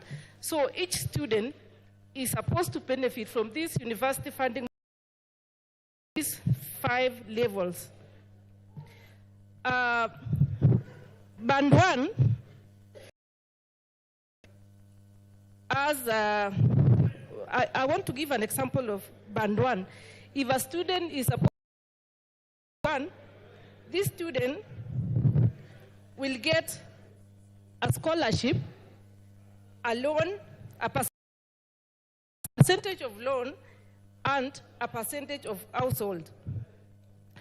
Level 1, or referred to as Band 1, these are students drawn from extremely needy and vulnerable backgrounds in the society. Survival is heavily dependent on government interventions. These include needy orphans, applicants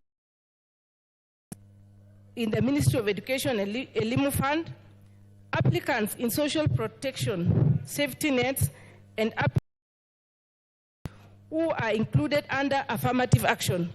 Students classified in this band should be coming from households earning 995. And these students will get 70% scholarship, they will get 25%, and they will get 5% household. Those students who are in level 2. Member for Kitui. Sorry. Order. Order, Robert Mbui. Is that Robert Mbui? They are now constituting a Kamkunji, disrupting the proceedings of the House. Go on, Professor. Band 2 are those students who are in level 2. These are the gap between Band 1 and 2 is so blurred that it is no clear distinction. That is, but those students who are in Band 1 and Band 2, however, compared to the Band 1, Band 2 have some income but cannot sustain their basic needs like and shelter. This Band 2 cannot survive without government support. Ideally, they deserve an equivalent government intervention, one but which variable loans, but with variable loans and scholarship. This group estimated household income between 5,000 to 23,670. So this category of students will get a scholarship of 60%, they'll get a loan of 30%, and they will of 10%. The third band, Honorable Speaker, as level 3. How much more to go?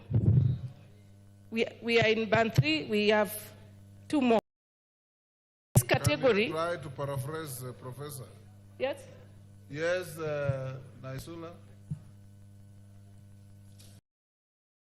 The Speaker, I was actually going to rise on a point of order that question 2 statement, it's quite a lengthy response, and these are things that I can read and keep the ministry. Important parts would be the 5 bands, and she's in Band 2, but also question 3 on fees, and the last question on how the needy students will not be left out. She can leave out question 2, which is quite lengthy, and go straight to question 3 and 4. Because that one she'll be addressing to the public. Professor, can you, because it's a long, winding statement, can you go to the last part? Would want probably to question you? I stand guided, Honorable Speaker. So I was in band 3, which band 3 is a composition of needy people. She said, leave those part, so she said part 3. She said, yes. Yes. Yes, give to Mutunga. Yes. Honour Speaker, that information for us. Okay, fine, go on. Because we need to understand it as much as Kenyans need to understand it. Go and also on, the students. So the 5 bands. Yes. Honorable Speaker, band 3, which Hold is... on, Professor, yes. Honorable Speaker, we would also want the professor to simplify it, so that if we are to communicate to even members, when you are telling somebody they are band 1, band 2, band 3, you know, even members of public are following this procedure. It's more simpler, that it is able to communicate to the parent who has even not gone to school. Professor.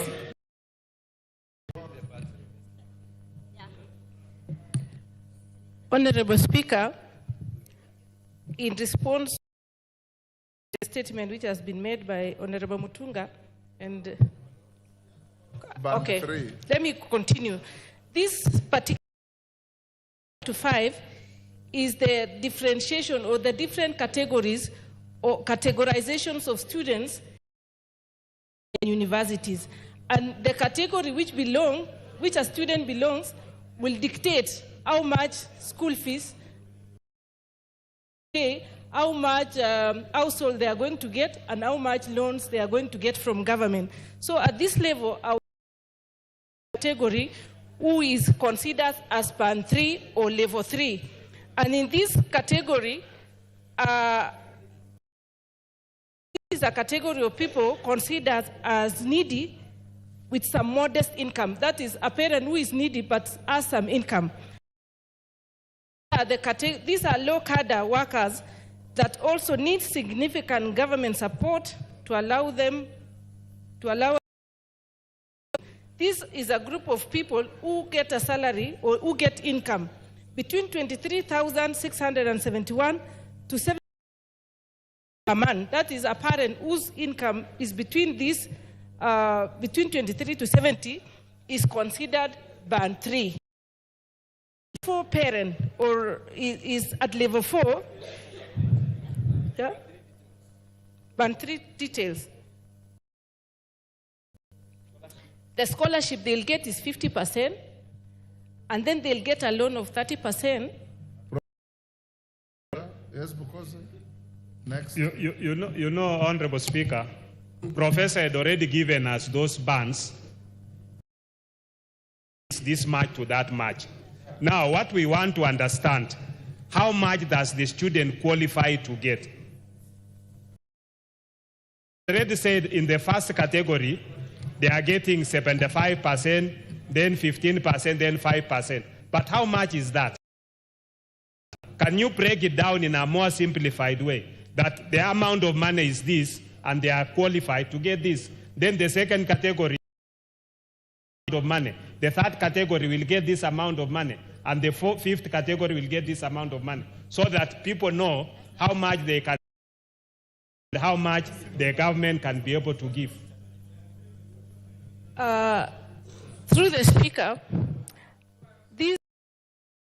when I am done with the different bands, I'll give an example of each, an example of how much a student is going to get in each one. Okay, I can give only one.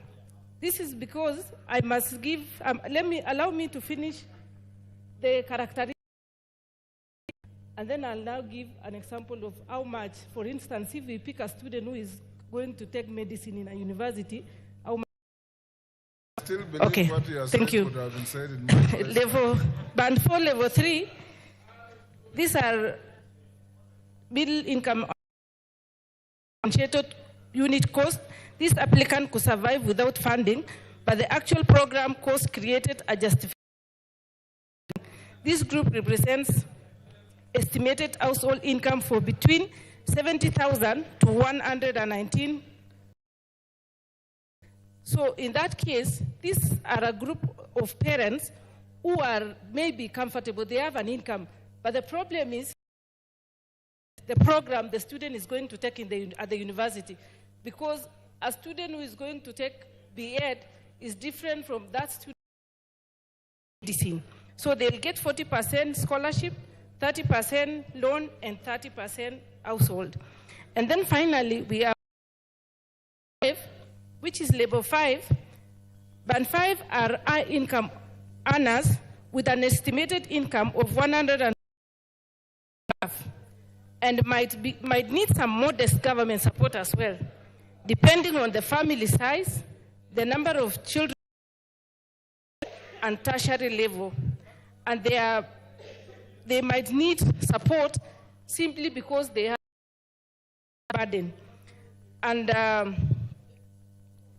these are people within the bracket of, or people who earn more than 1,000, and they can do without any government support. In this case, if they apply, they get 30% loan and 40% household. And answer question 2, I move to the I don't also need to talk about the ways the ministry is communicating to the various stakeholders. There are multiple ways. That one can be, that one is already in the public domain. So I want to give a clear breakdown of a student. A point of order from Honorable Nyamai. Thank you very much, Honorable Speaker. Listening to Professor, and she's trying to do the best that she can to communicate this or to respond to the matter that was raised by the Honorable Naisula.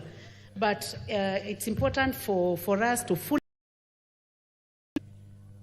as people's representatives, and I'm sure that the students are also listening and parents, it seems not to be very clear what we're going to use. Mr. Speaker, is it possible for Professor to explain clearly this 30% or this not going to get because of the fact that they have other means? Because it's not clear, Mr. Speaker.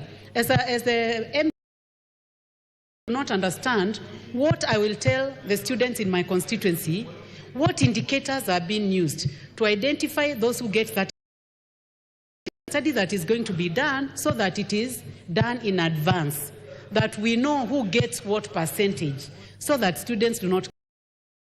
Much, Mr. Speaker, for allowing me to comment. Yes, Dr. Mutunga. Hold on, Professor. Honorable Speaker, the students, and then they are also given a form alongside for scholarship. This is the form that they fill all the details, especially the socioeconomic background of the family. Based on what they are filled in the form,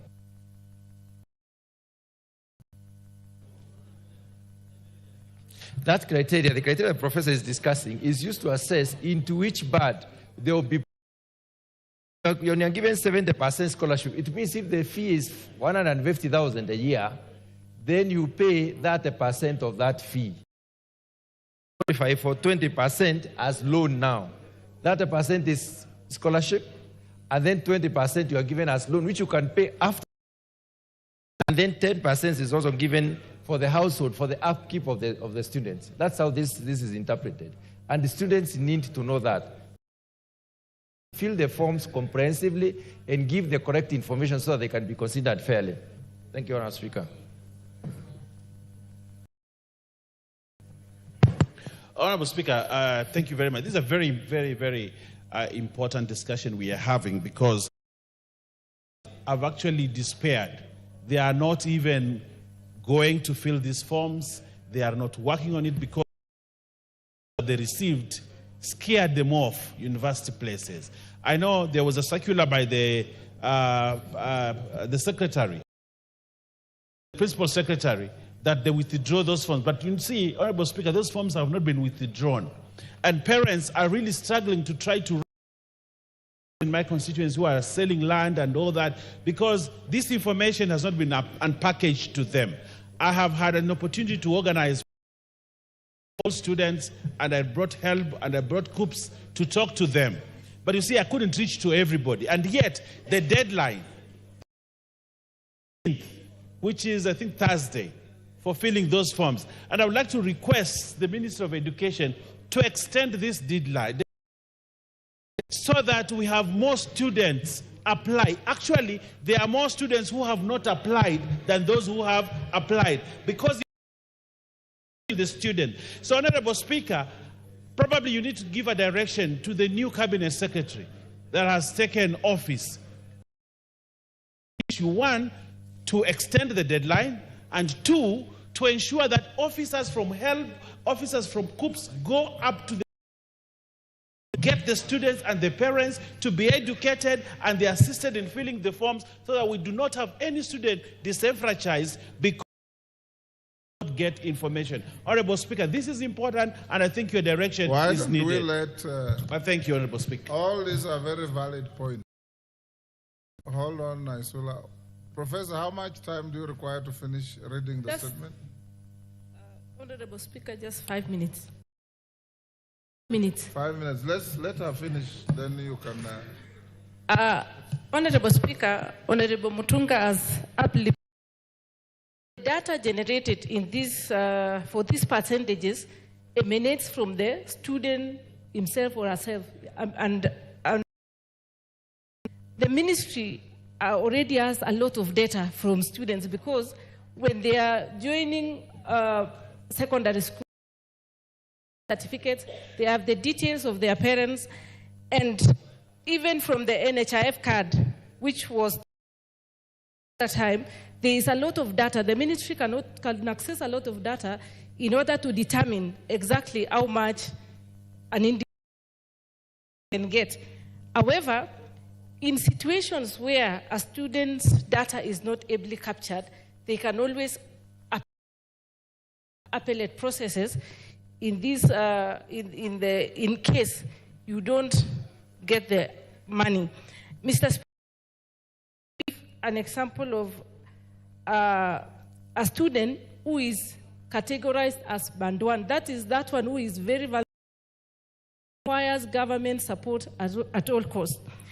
I will give a case of a student who has been selected to take medicine and to take Bachelor of Arts.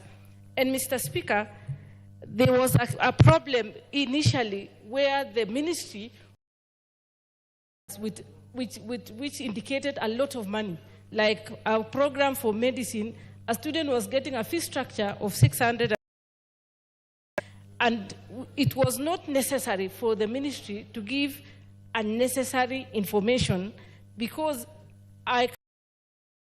most of the members here who went to the university in the 80s and 70s, they were only, the letters they used to get from the university, the amount the household is supposed to pay. They were not given information on what the government was to pay, which on that, they should only give the student, the fee structure should only indicate the household the student is supposed to be paying to the university. So one is a case of a student taking medicine. The program and 12,000, Mr. Speaker. In this case, the student gets 70% scholarship, 20 and 25, that is 25% tuition, 70% scholarship, tuition 25%, and in this case it translates to household the student is going to take home is 30,000, sorry, the student is going to receive from the government as household, that is, will be 30,600. But a student who is going to do arts, let's take for BA, this student, the fee structure is supposed to indicate 122. This student is supposed to pay 85,000. Is supposed to get 85,680 scores. Supposed to pay to get 30,600 loan. Is supposed to get upkeep, and is supposed to pay only 6,100. So every student, the program you are going to take at the university, you will get your fee structure depending on the course. Will depend on which information you fill in the form. So it's not a uniform amount. Every student will get information, the data which you have given. And the last question, not the last, the Isola said I should maybe give was the issue of the letters, the fee structure letters. I think as a committee, we had communicated that to the ministry, and we had given the letters which they had been given prior, and issued them with new letters with indicating structure which the student is supposed to be paying, not the entire amount where the government is supposed to be supporting the student. Mr. Speaker, that is the end of my presentation. Naisola? Thank you, Mr.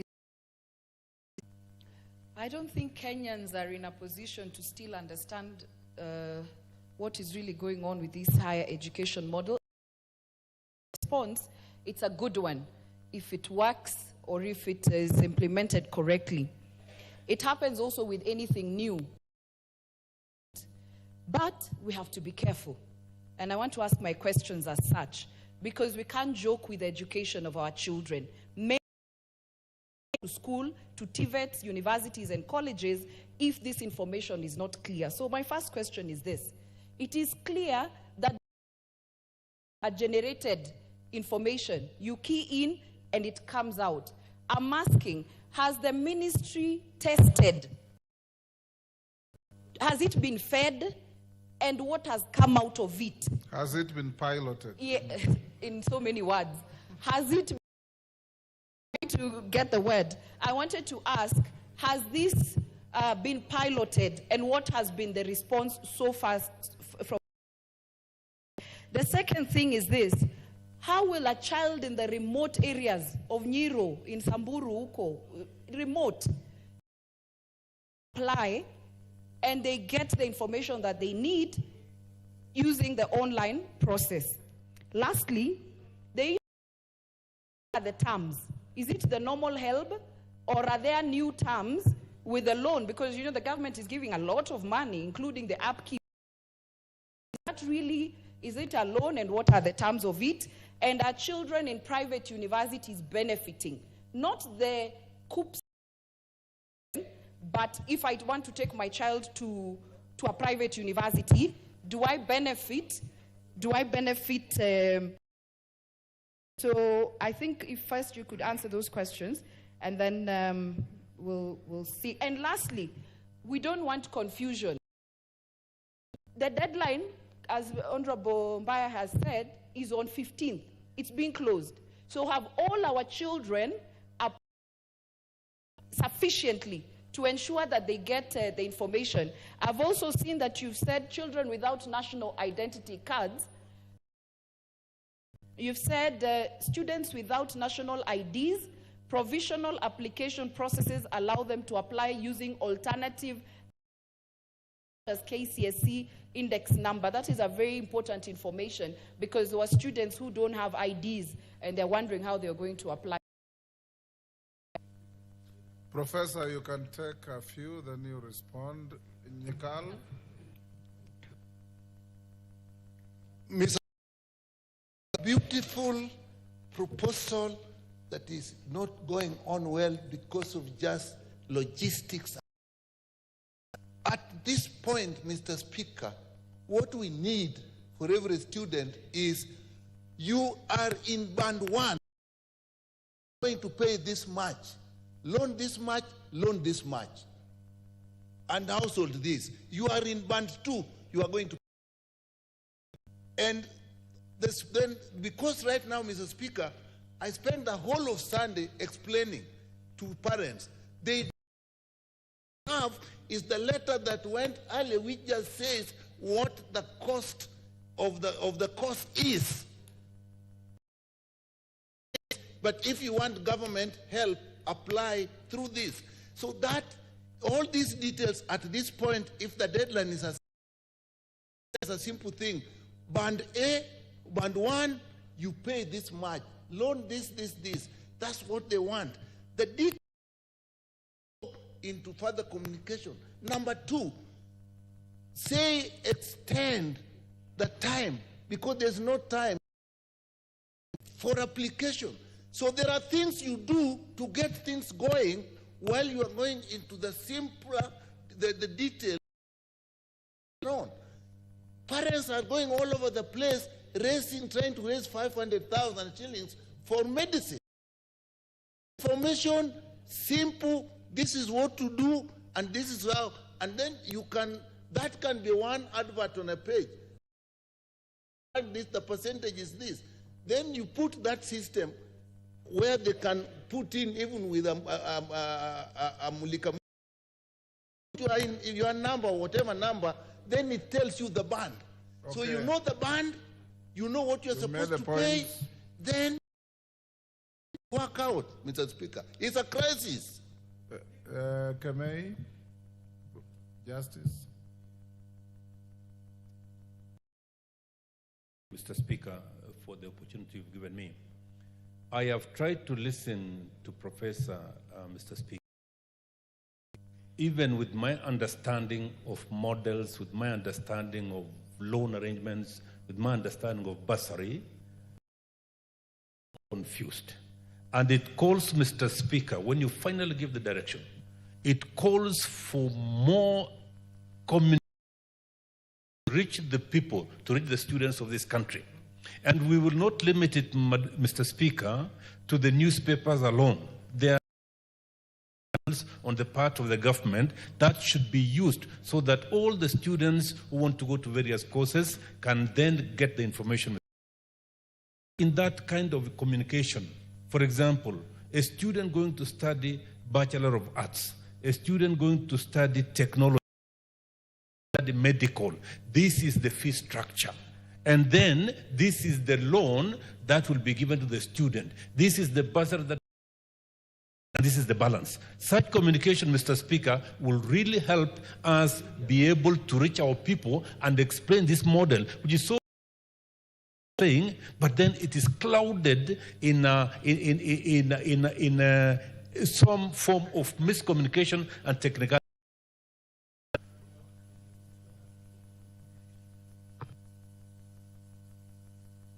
Thank you, Honorable Speaker.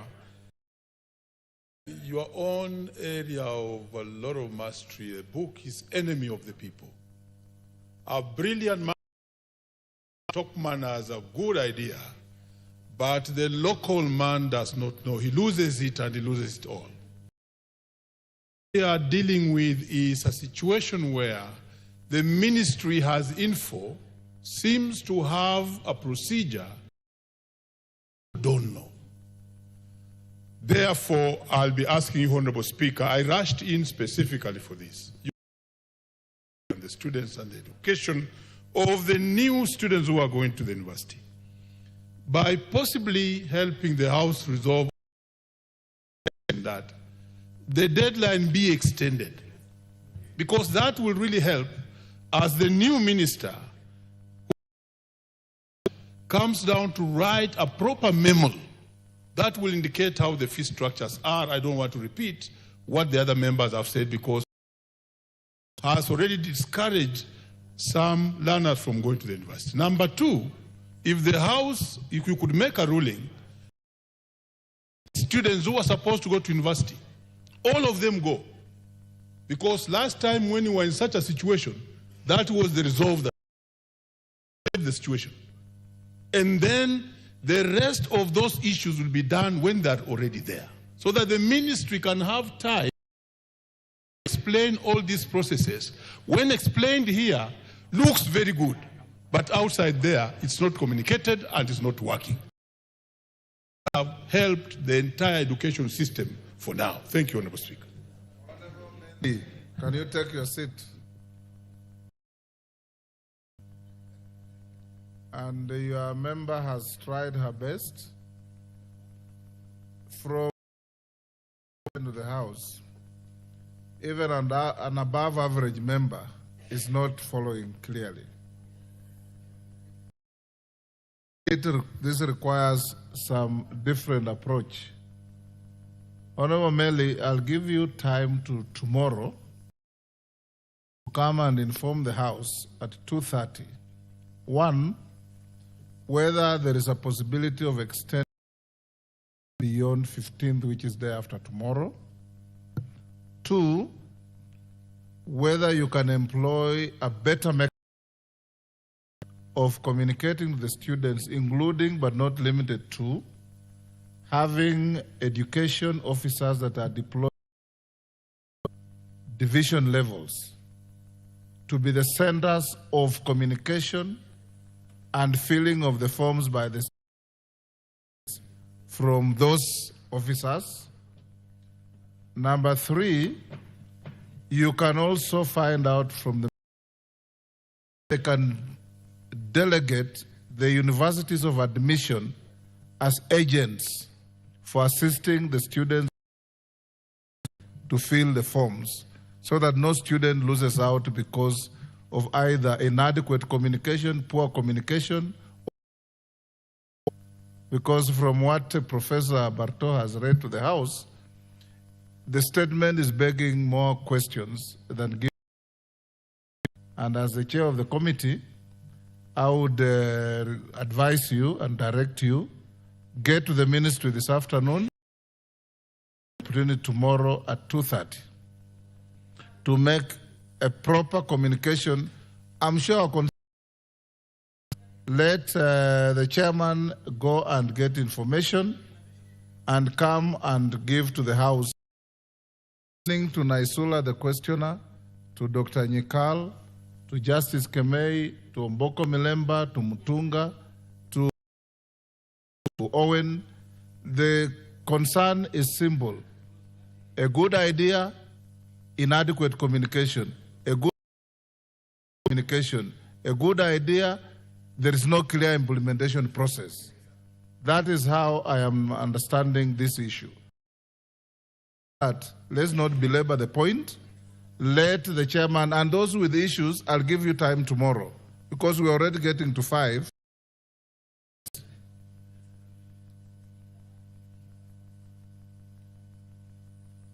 Yes. Thank you, Speaker. Indulge me, Mr. Speaker, as the chairman comes to. 2 weeks ago, I saw a statement that was directed to TSC. And the committee has not responded to it, and I'm concerned, Mr. Speaker, that a reply from... He is here, he has heard you. Thank you, Mr. Speaker. Address that. Members, I want us to... Yes, Mutunga. On the same issue. My direction is inadequate. There is an issue that the chairman should clarify. Is this going to be for the first year's university students and colleges this year, or is it going to be for in school? Yeah, that is a legitimate concern. Yeah. Are you dealing with the new entrants or all students? Honourable Speaker, okay. Whether the ministry can put a pull-out in the newspapers explaining this to the simplest level, and also give those indicators. The indicators must be known. So, various ways of communication. You do a pull-out in the nation. How many children in Kibish get the nation? In some place in Baragoi get the nation? Yes. Yes, Naisula? Speak after your ruling, but tomorrow and Thursday I have some work at the constituency, Mr. Speaker, and I'll allow the members, I'll get the response. But I wanted to ask just one question, which you have to ask the ministry. Normally, when they go to school, they are told you have to pay a certain percentage for you to be admitted. All right? Student, since the government is taking, for example, 70% in terms of loan and scholarship, and they're paying 30 or 30,000, and the student shows up and says that percentage, but they fund, will that student be admitted? And even in future, when the exchequers delay, so that go to the school, will that student continue with their education? And finally, the same question on whether this is for all students or the new. Odanga, I want to close here. I'm sure my direction has covered all your concerns. What is the issue? Mr. Speaker, the issue is, I would like also to know, because usually the higher education loans, there is that scholarship, and also there have the issue of a bursary has not been addressed. Whether it is still there or it's not there, nobody has talked about it. I really want us to know. And Mr. I think going forward, I would like to suggest that we will have to change our standing orders. The issue of members of parliament responding to our because when we ask supplement, we already changed the standing orders. You can come and answer questions. It is not the old system. I thought I heard Professor Barto say money will be part bursary or scholarship and part loan for the students depending on. If you want to know how difficult it is to understand this, I understood Professor differently from what Dr. Nyikal said. I got the impression that a medical student paying 600 will get 75 bursary,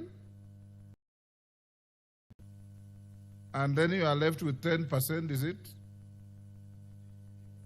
We are left with about 5%. Clear all these things mainly tomorrow. I'll give you adequate time as your colleagues go on recess, including yourself. You must communicate with Kenyans on what needs to be done. Is that all right? Okay. So be here tomorrow 2:30 so that we can deal with that. Honorable members, I also promised you interested in celebrating our gallant athletes who have brought fame and glory to the country now, so that you can be able to speak to this. I'll start with KJ. And because I'm sure many of you will want to speak. KJ, I'm told you have no athlete, leave those with athletes. I've given you space, 2 minutes each. Mr. Speaker, I thank you for the pole position. And I start a team. I know there has been a lot of things said about this team, especially about their performance this year. But I'd like to remind this House that they come as the #1 country, sporting country in Africa. And in the world, we are #2 in athletics. So the Kenya team has done very well. But for those of us who are bashing this team, we've got to remind ourselves that when you're sending a child to an examination, a house that is in order. The situation that was in this country before the team left is akin to sending a child to sit an examination house. Mr. Speaker, our national psyche, our national conversation, our national narrative, Mr. Speaker. So we would not have expected this team to perform at its best. Mr. Speaker, the team that represented us, Greats, Faith Kipyegon, has done what no athlete has ever done in history. But even as we are celebrating the medal holders, we've got to remember a man by the name Kipchoge. He has done so well in his career. one race that he did not finish cannot define his career. And finally, Mr. Speaker, soon after the Olympics, there is normally the Special Olympics, and to ask each and every person who profiled the Olympics to profile the Special Olympics in equal measure. That includes, if KBC could sponsor, could air live the Olympics, then KBC ought to give to the Special Olympics. Those two are Kenyans, those two are athletes, and those two are flying the national flag. Mr. Speaker.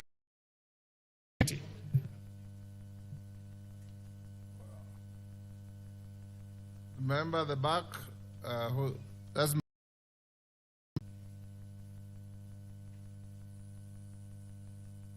member for Kiambu. Yes, Mashua. You. The mic next to you. 2 minutes. Thank you, Mr. Speaker. Kiambu, I would like to congratulate the Kenyan Olympic team. They did very well and made us all proud. And how people are cheering and watching on TV. But Mr. Speaker, I have a concern about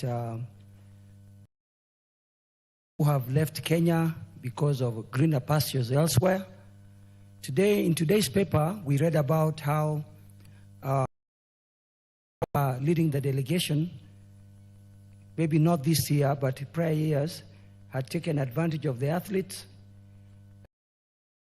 The lady who won the 3,000 steeplechase, called Wilfred Yavi, for a bribe of 200,000 so that she can represent Kenya. I think this is a great concern, and they should be arrested so that not able to offer bribes so that they can represent our country. The other issue, Mr. Speaker, is we should ask ourselves why leaving Kenya and representing other countries like Bahrain, States. And this is because, Mr. Speaker, is because in those countries, these athletes are better looked after. They are. So, Mr. Speaker, the government should take care and make sure that our athletes are looked after properly. Mr. Speaker, it's very sad to note that athletes who have represented Kenya in the past are now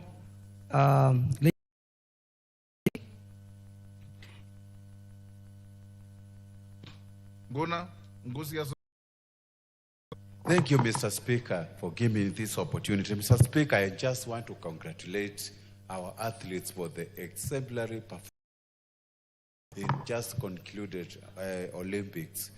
And notably, Mr. Speaker, Faith Kipyegon, who actually broke the big record and at the same time did what no human being actually has ever done, men and women. Wonderful lady, Mr. Speaker. The issue of Chebet, of course, winning 2 gold medals, 500 meters and 10,000, has never been actually done in the whole of the country. And Mr. Speaker, I just want to congratulate them.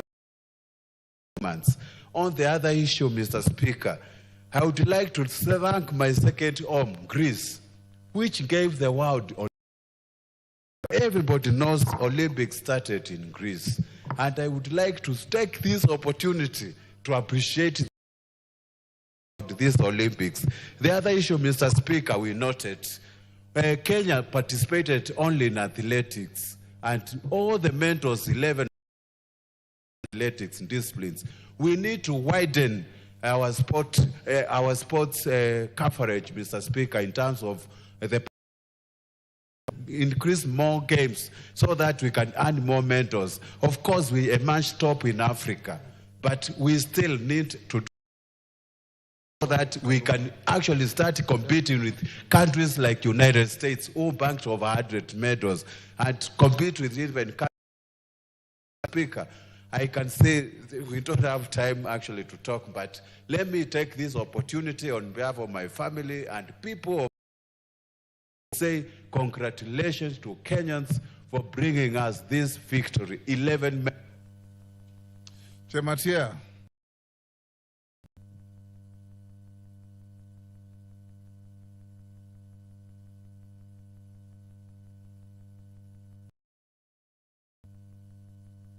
Chematia, the mic. Thank you so much, Mr. Speaker. I also want to take the opportunity to congratulate our athletes and those other athletes or other disciplines in the Olympics. Mr. Speaker, as members have also raised that there's a lot of concern about of this year's team. Ordinarily, Kenya always participates in most of them, specifically almost all of them. And we even have the opportunity to have 100 meters, the Omanya, as much as he did not get a medal. But, Mr. Speaker, there's one thing I'm also noticing very clear, that the branding in Kenya today is no longer the way we used to take our athletes in a very high regard. The news, the televisions should be giving a lot of coverage on Faith Kipyegon, for instance, performance that he has given this country, and taking actually to the extent of winning the gold, breaking a own world record. If you look at that in the athletics world, gave Faith Kipyegon a qualification of Usain Bolt, and is so much blessed. And that way, we need to celebrate her so much. We should be even giving her a lot of incentives. We should, as a government, be even rewarding her and many of them that have participated. And that way, we will intensify and incentivize.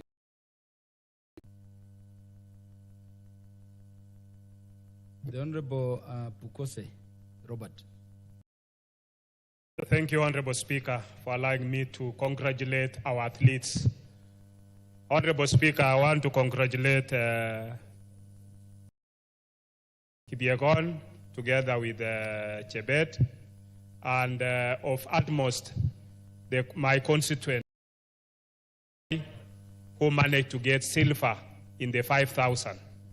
Also my neighbor, Bernard, my neighbor from Saboti, who also managed to get gold in the 800 meters. You know, Mount Elgon is the origin champions. So, and you can see even on the Ugandan side, we had Cheptegei getting meters. So I want to also congratulate my neighbor, and Cheptegei happens to be also my uncle. He did well for Ugandans, and that is good. And you know, myself and Honorable Undo here, we come from the border, so on either side. I think that is very commendable. On the flip side of it, Honorable Speaker, is that in the next Olympics, the work for CS Kipchumba Murkomen is cut out, because he must be able to the scope. And I saw comments which he made that he has noted that issue, and we hope that he will be able to add dispensation to make sure that we present athletes in almost all games. We should have athletes. You know, our neighbors, the Turkanas, the Pokots, they are very good in spear throwing. So we should have have spears, those who are throwing spears, short boot, other games. Even The Honorable Wanjiku Muya. Thank you, Honorable Speaker. I first stand of the Speaker for giving the House this moment to celebrate our athletes. Thank you very much. I congratulate Honorable Faith and the team, even our own Kipchoge, even if it was difficult, and record straight to say that shortly after the Paralympic on 28th. Just to correct my brother, Honorable KJ, is not Special Olympic, it is Paralympic. Paralympic disabled athletes. Special Olympic is for intellectual disabled, and Deaf Olympia, Deaf category. Honorable Speaker, we want to tell the KBC to buy enough rights to show Paralympic with equal measure, just like they did for the others. To Honorable Murkomen, this is your. We want you to show, just like you stood with the others. We do not want to repeat the Ababunamwamba scenario of last. Not able to support the Special Olympic. Support the Paralympic athletes, be with them, let KBC talents that we have in those other categories. To all our athletes, thank you and congratulations. Thank you. The Honorable Dr. Phyllis Bato. Thank you, Mr. Speaker, for giving me this opportunity. I would want to join my colleagues of my people of Moibin to congratulate our athletes for their sterling performance in Paris. They were number 7. They took us to be position and to be the top in Africa. That is not a mean achievement. Mr. Speaker, particularly I want to congratulate Beatrice Chebet Nyonyi for the medals, and I also want to say that it was good that the decision Faith Kipyegon, the bronze, was rescinded. I'm going to occupy Ethiopia because she had been pushed away by an Ethiopian. Mr. Speaker, every medal they received sparked a lot of excitement. They kept us glued on 19 good days, and we were very excited, and every opportunity gave us a chance to see what in Paris. And we hope that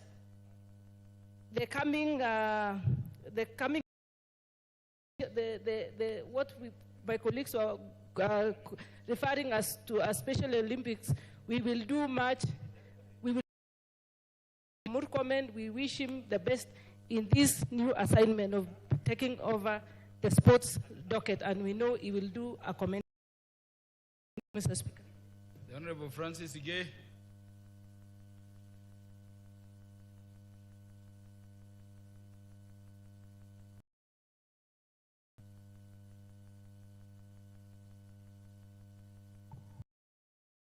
Mr. Speaker, thank you very much for giving me this opportunity. I also want to join my colleagues in thanking and congratulating our athletes. They gave us a very good name. We were very proud to see our athletes excelling.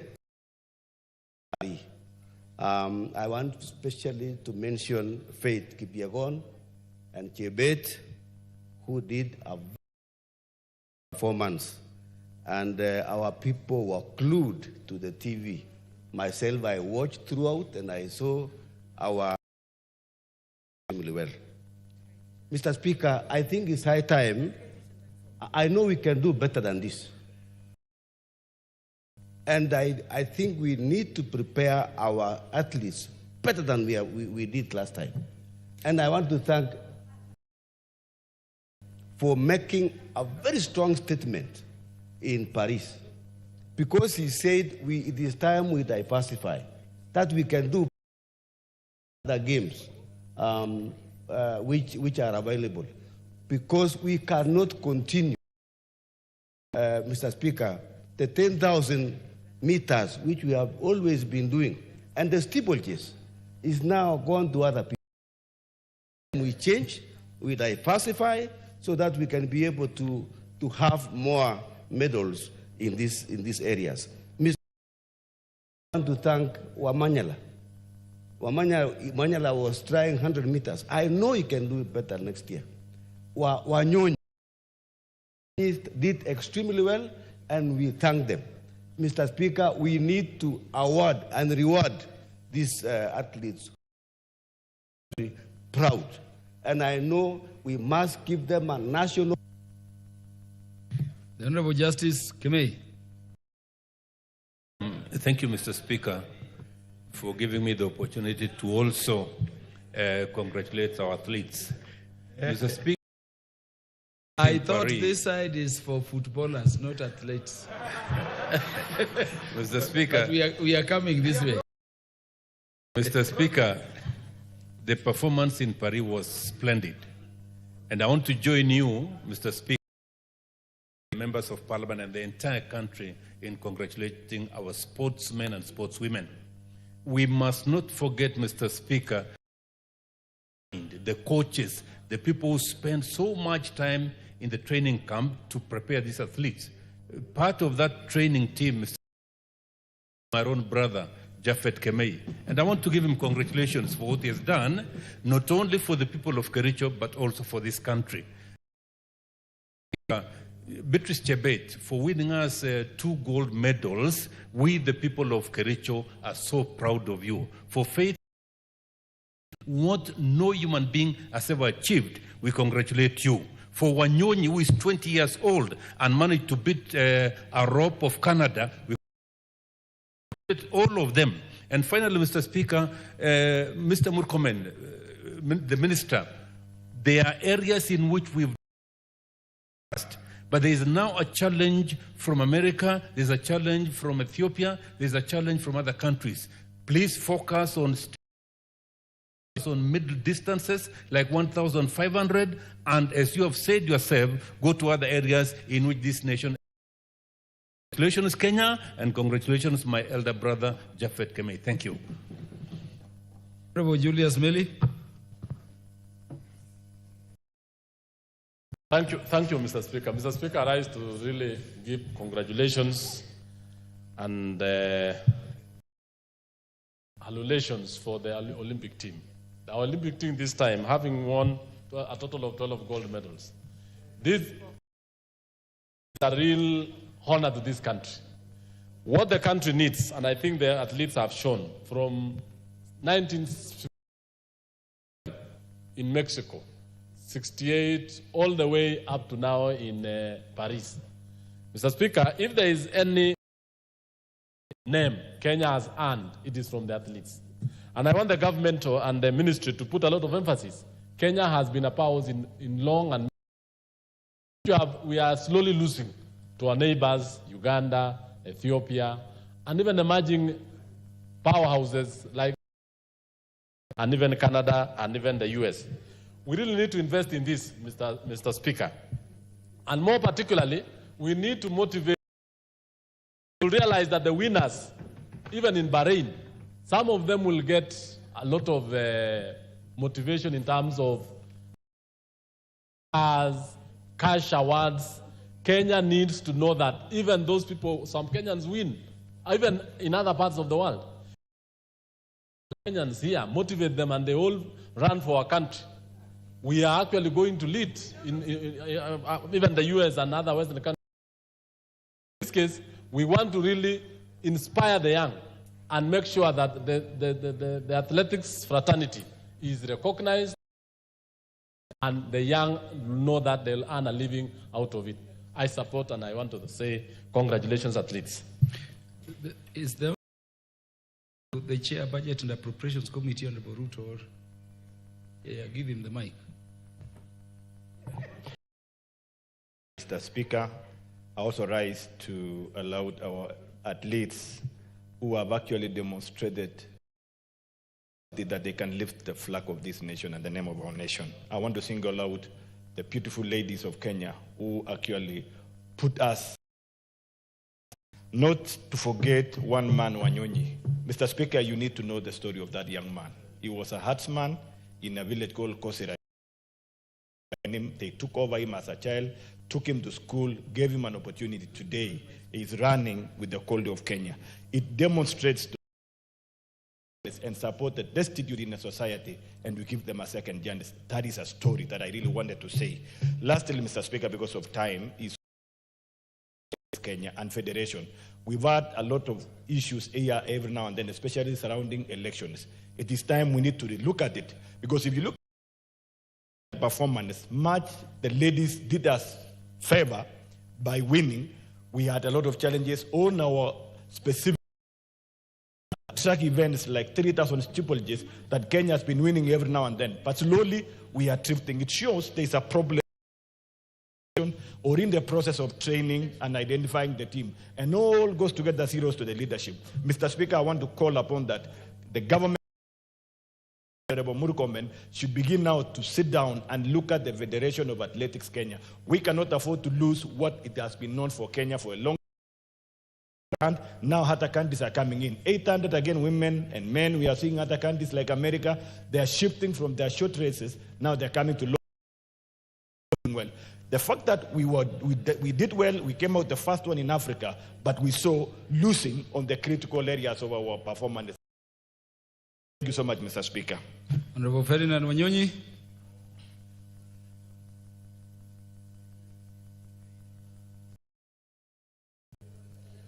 I was not in Iran, but I can assure you, Mr. Speaker, the boy from a village called Matisi, from what I'm told, I didn't know the boy, and therefore I want to take this opportunity to congratulate the whole team. They actually brought us, I was just traveling in from the world. Are you from Kenya? I said, yes, you've done wonders. So we want to take this opportunity to say congratulations to our team. To take this opportunity to assure members here, the boy called Emmanuel Wanyonyi comes from my ward, from my constituency, and our homecoming. I've already told my people on the ground to welcome the boy, and if there's anything, I invite these boys and girls to make us even more proud, because we're the top in the world. I mean, 14th is not a walk in the park.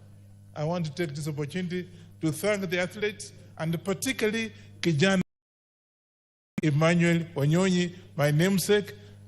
Please, I'll welcome him. You will see it on your TV, you will see it, whatever it is, because Kenyans. Thank you so much. You'll be invited as well to come and witness that. Oh, Catherine.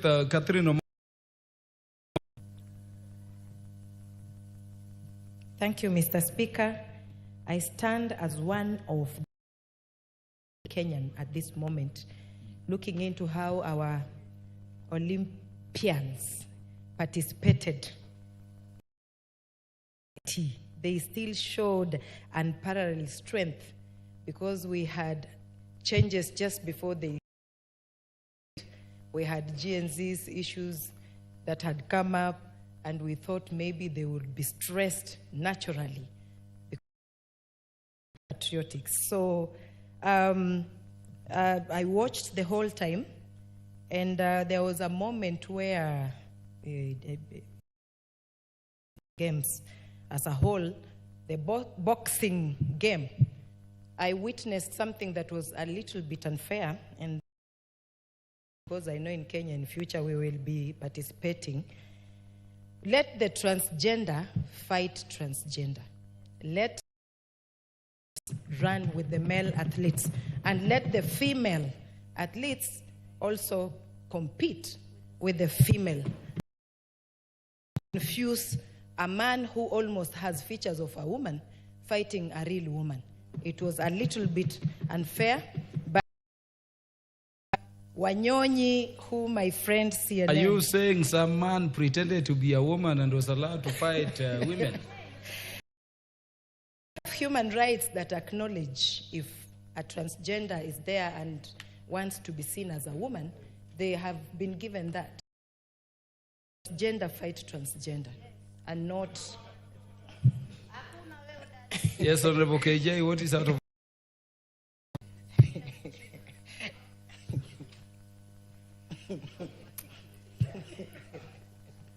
Mr. Speaker, this House that dictate that each member should be accountable for the veracity of the statements they make. Member being a first-time member, you might also want to tell them what the rules dictate about when another member stands on a point of order. To be understanding to be knowing what happened. Just hit a bit, the Honorable Manyo. Mr. Speaker, the Honorable responsible for the veracity of the statements she made. And she's making these statements in relation who is from a country called Algeria. This boxer happens to be a lady. The committee that it needs to do to verify that this woman is indeed a woman. And so she should not in any way be referred to gender or anything else, because all that needs to be done... Honorable KJ, the neither named nor identified anybody. All she said is that as a matter of principle, men should fight men and women. Yes, so I get you, Honorable Catherine Omanyo, wind up. Thank you, Mr. Speaker. No, you are not. Thank you, Mr. Speaker, for protecting me. I want to come back to acknowledge athletes when they're, how they fly, how they run, how they talk. It just says that Kenya is anything that tries to bring us down as a nation. They should see how our sprinters do it. We are above. Actually, the world should keep watching. Honorable Wilberforce Oundo and then Honorable Jared Okello last. Members, we have other businesses. Thank you, Honorable Speaker. Let me also join my fellow Kenyans for congratulating the 11. Let's also congratulate all the other members of the entourage who accompanied the entire team to Paris for the Olympic Games. It's worth noting, and I want to echo on the sentiments of my colleagues, that we are starting to lose our traditional points of strength, Honorable. We have done from eternity very well in some races, which we are starting to lose out, Honorable Speaker. And that could either explain 2 or 3 things. One, coaching styles, or there's unfair selection of athletes who are going to compete in these games.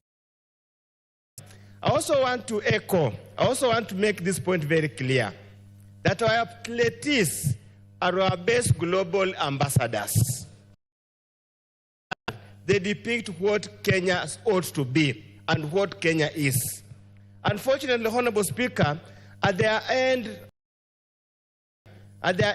of when they are no longer competing, we don't seem to see them, we don't seem to hear them.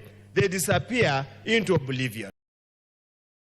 I want to urge Athletics Kenya, invest in these athletes in terms of communication so they can become brand ambassadors for various products in the world. And for you to do that, you must be a good communicator. With those few remarks, Honorable Speaker, I congratulate the team. Honorable. I thank you very much, Honorable Speaker. Honorable Speaker, I do 800 meters and a walking race for Bunge Athletics, and that feeds that I have for athletics, Honorable Speaker. Honorable Speaker, I watched the entire athletics session, Speaker. And at one time I was very disappointed when our numbers was intermittent between the 30s and 40s. And ditch by our athletes on long races, Honorable Speaker, rekindled my ecstasy. And as at the end, we were very proud of what our country can do. Honorable Speaker, we need incentives for those who participate in medals to this country. We need also academies, because Wanyonyi, who did 800 meters, together with who has since moved to Bahrain, are testaments that indeed we can run beyond Rift Valley. And therefore, if we have our country, Honorable Speaker, we can nurture more talents in that regard. Honorable Speaker, one fundamental thing that we also need to invest in. Athletes come from very humble background. They get these dollars, but because they lack the capacity productive use. Some of them just burn these monies out and at the end even attempt to commit suicide. How do we then ensure that counselors and business gurus who can take them through investment programs, Honorable Speaker, so that these monies are not taken to... Thank you, Honorable Speaker, for the opportunity. Honorable Beatrice Kemei, understanding order number 1, add on very special request. Thank you, Honorable Speaker. I want to appreciate the fact that you've given me this opportunity.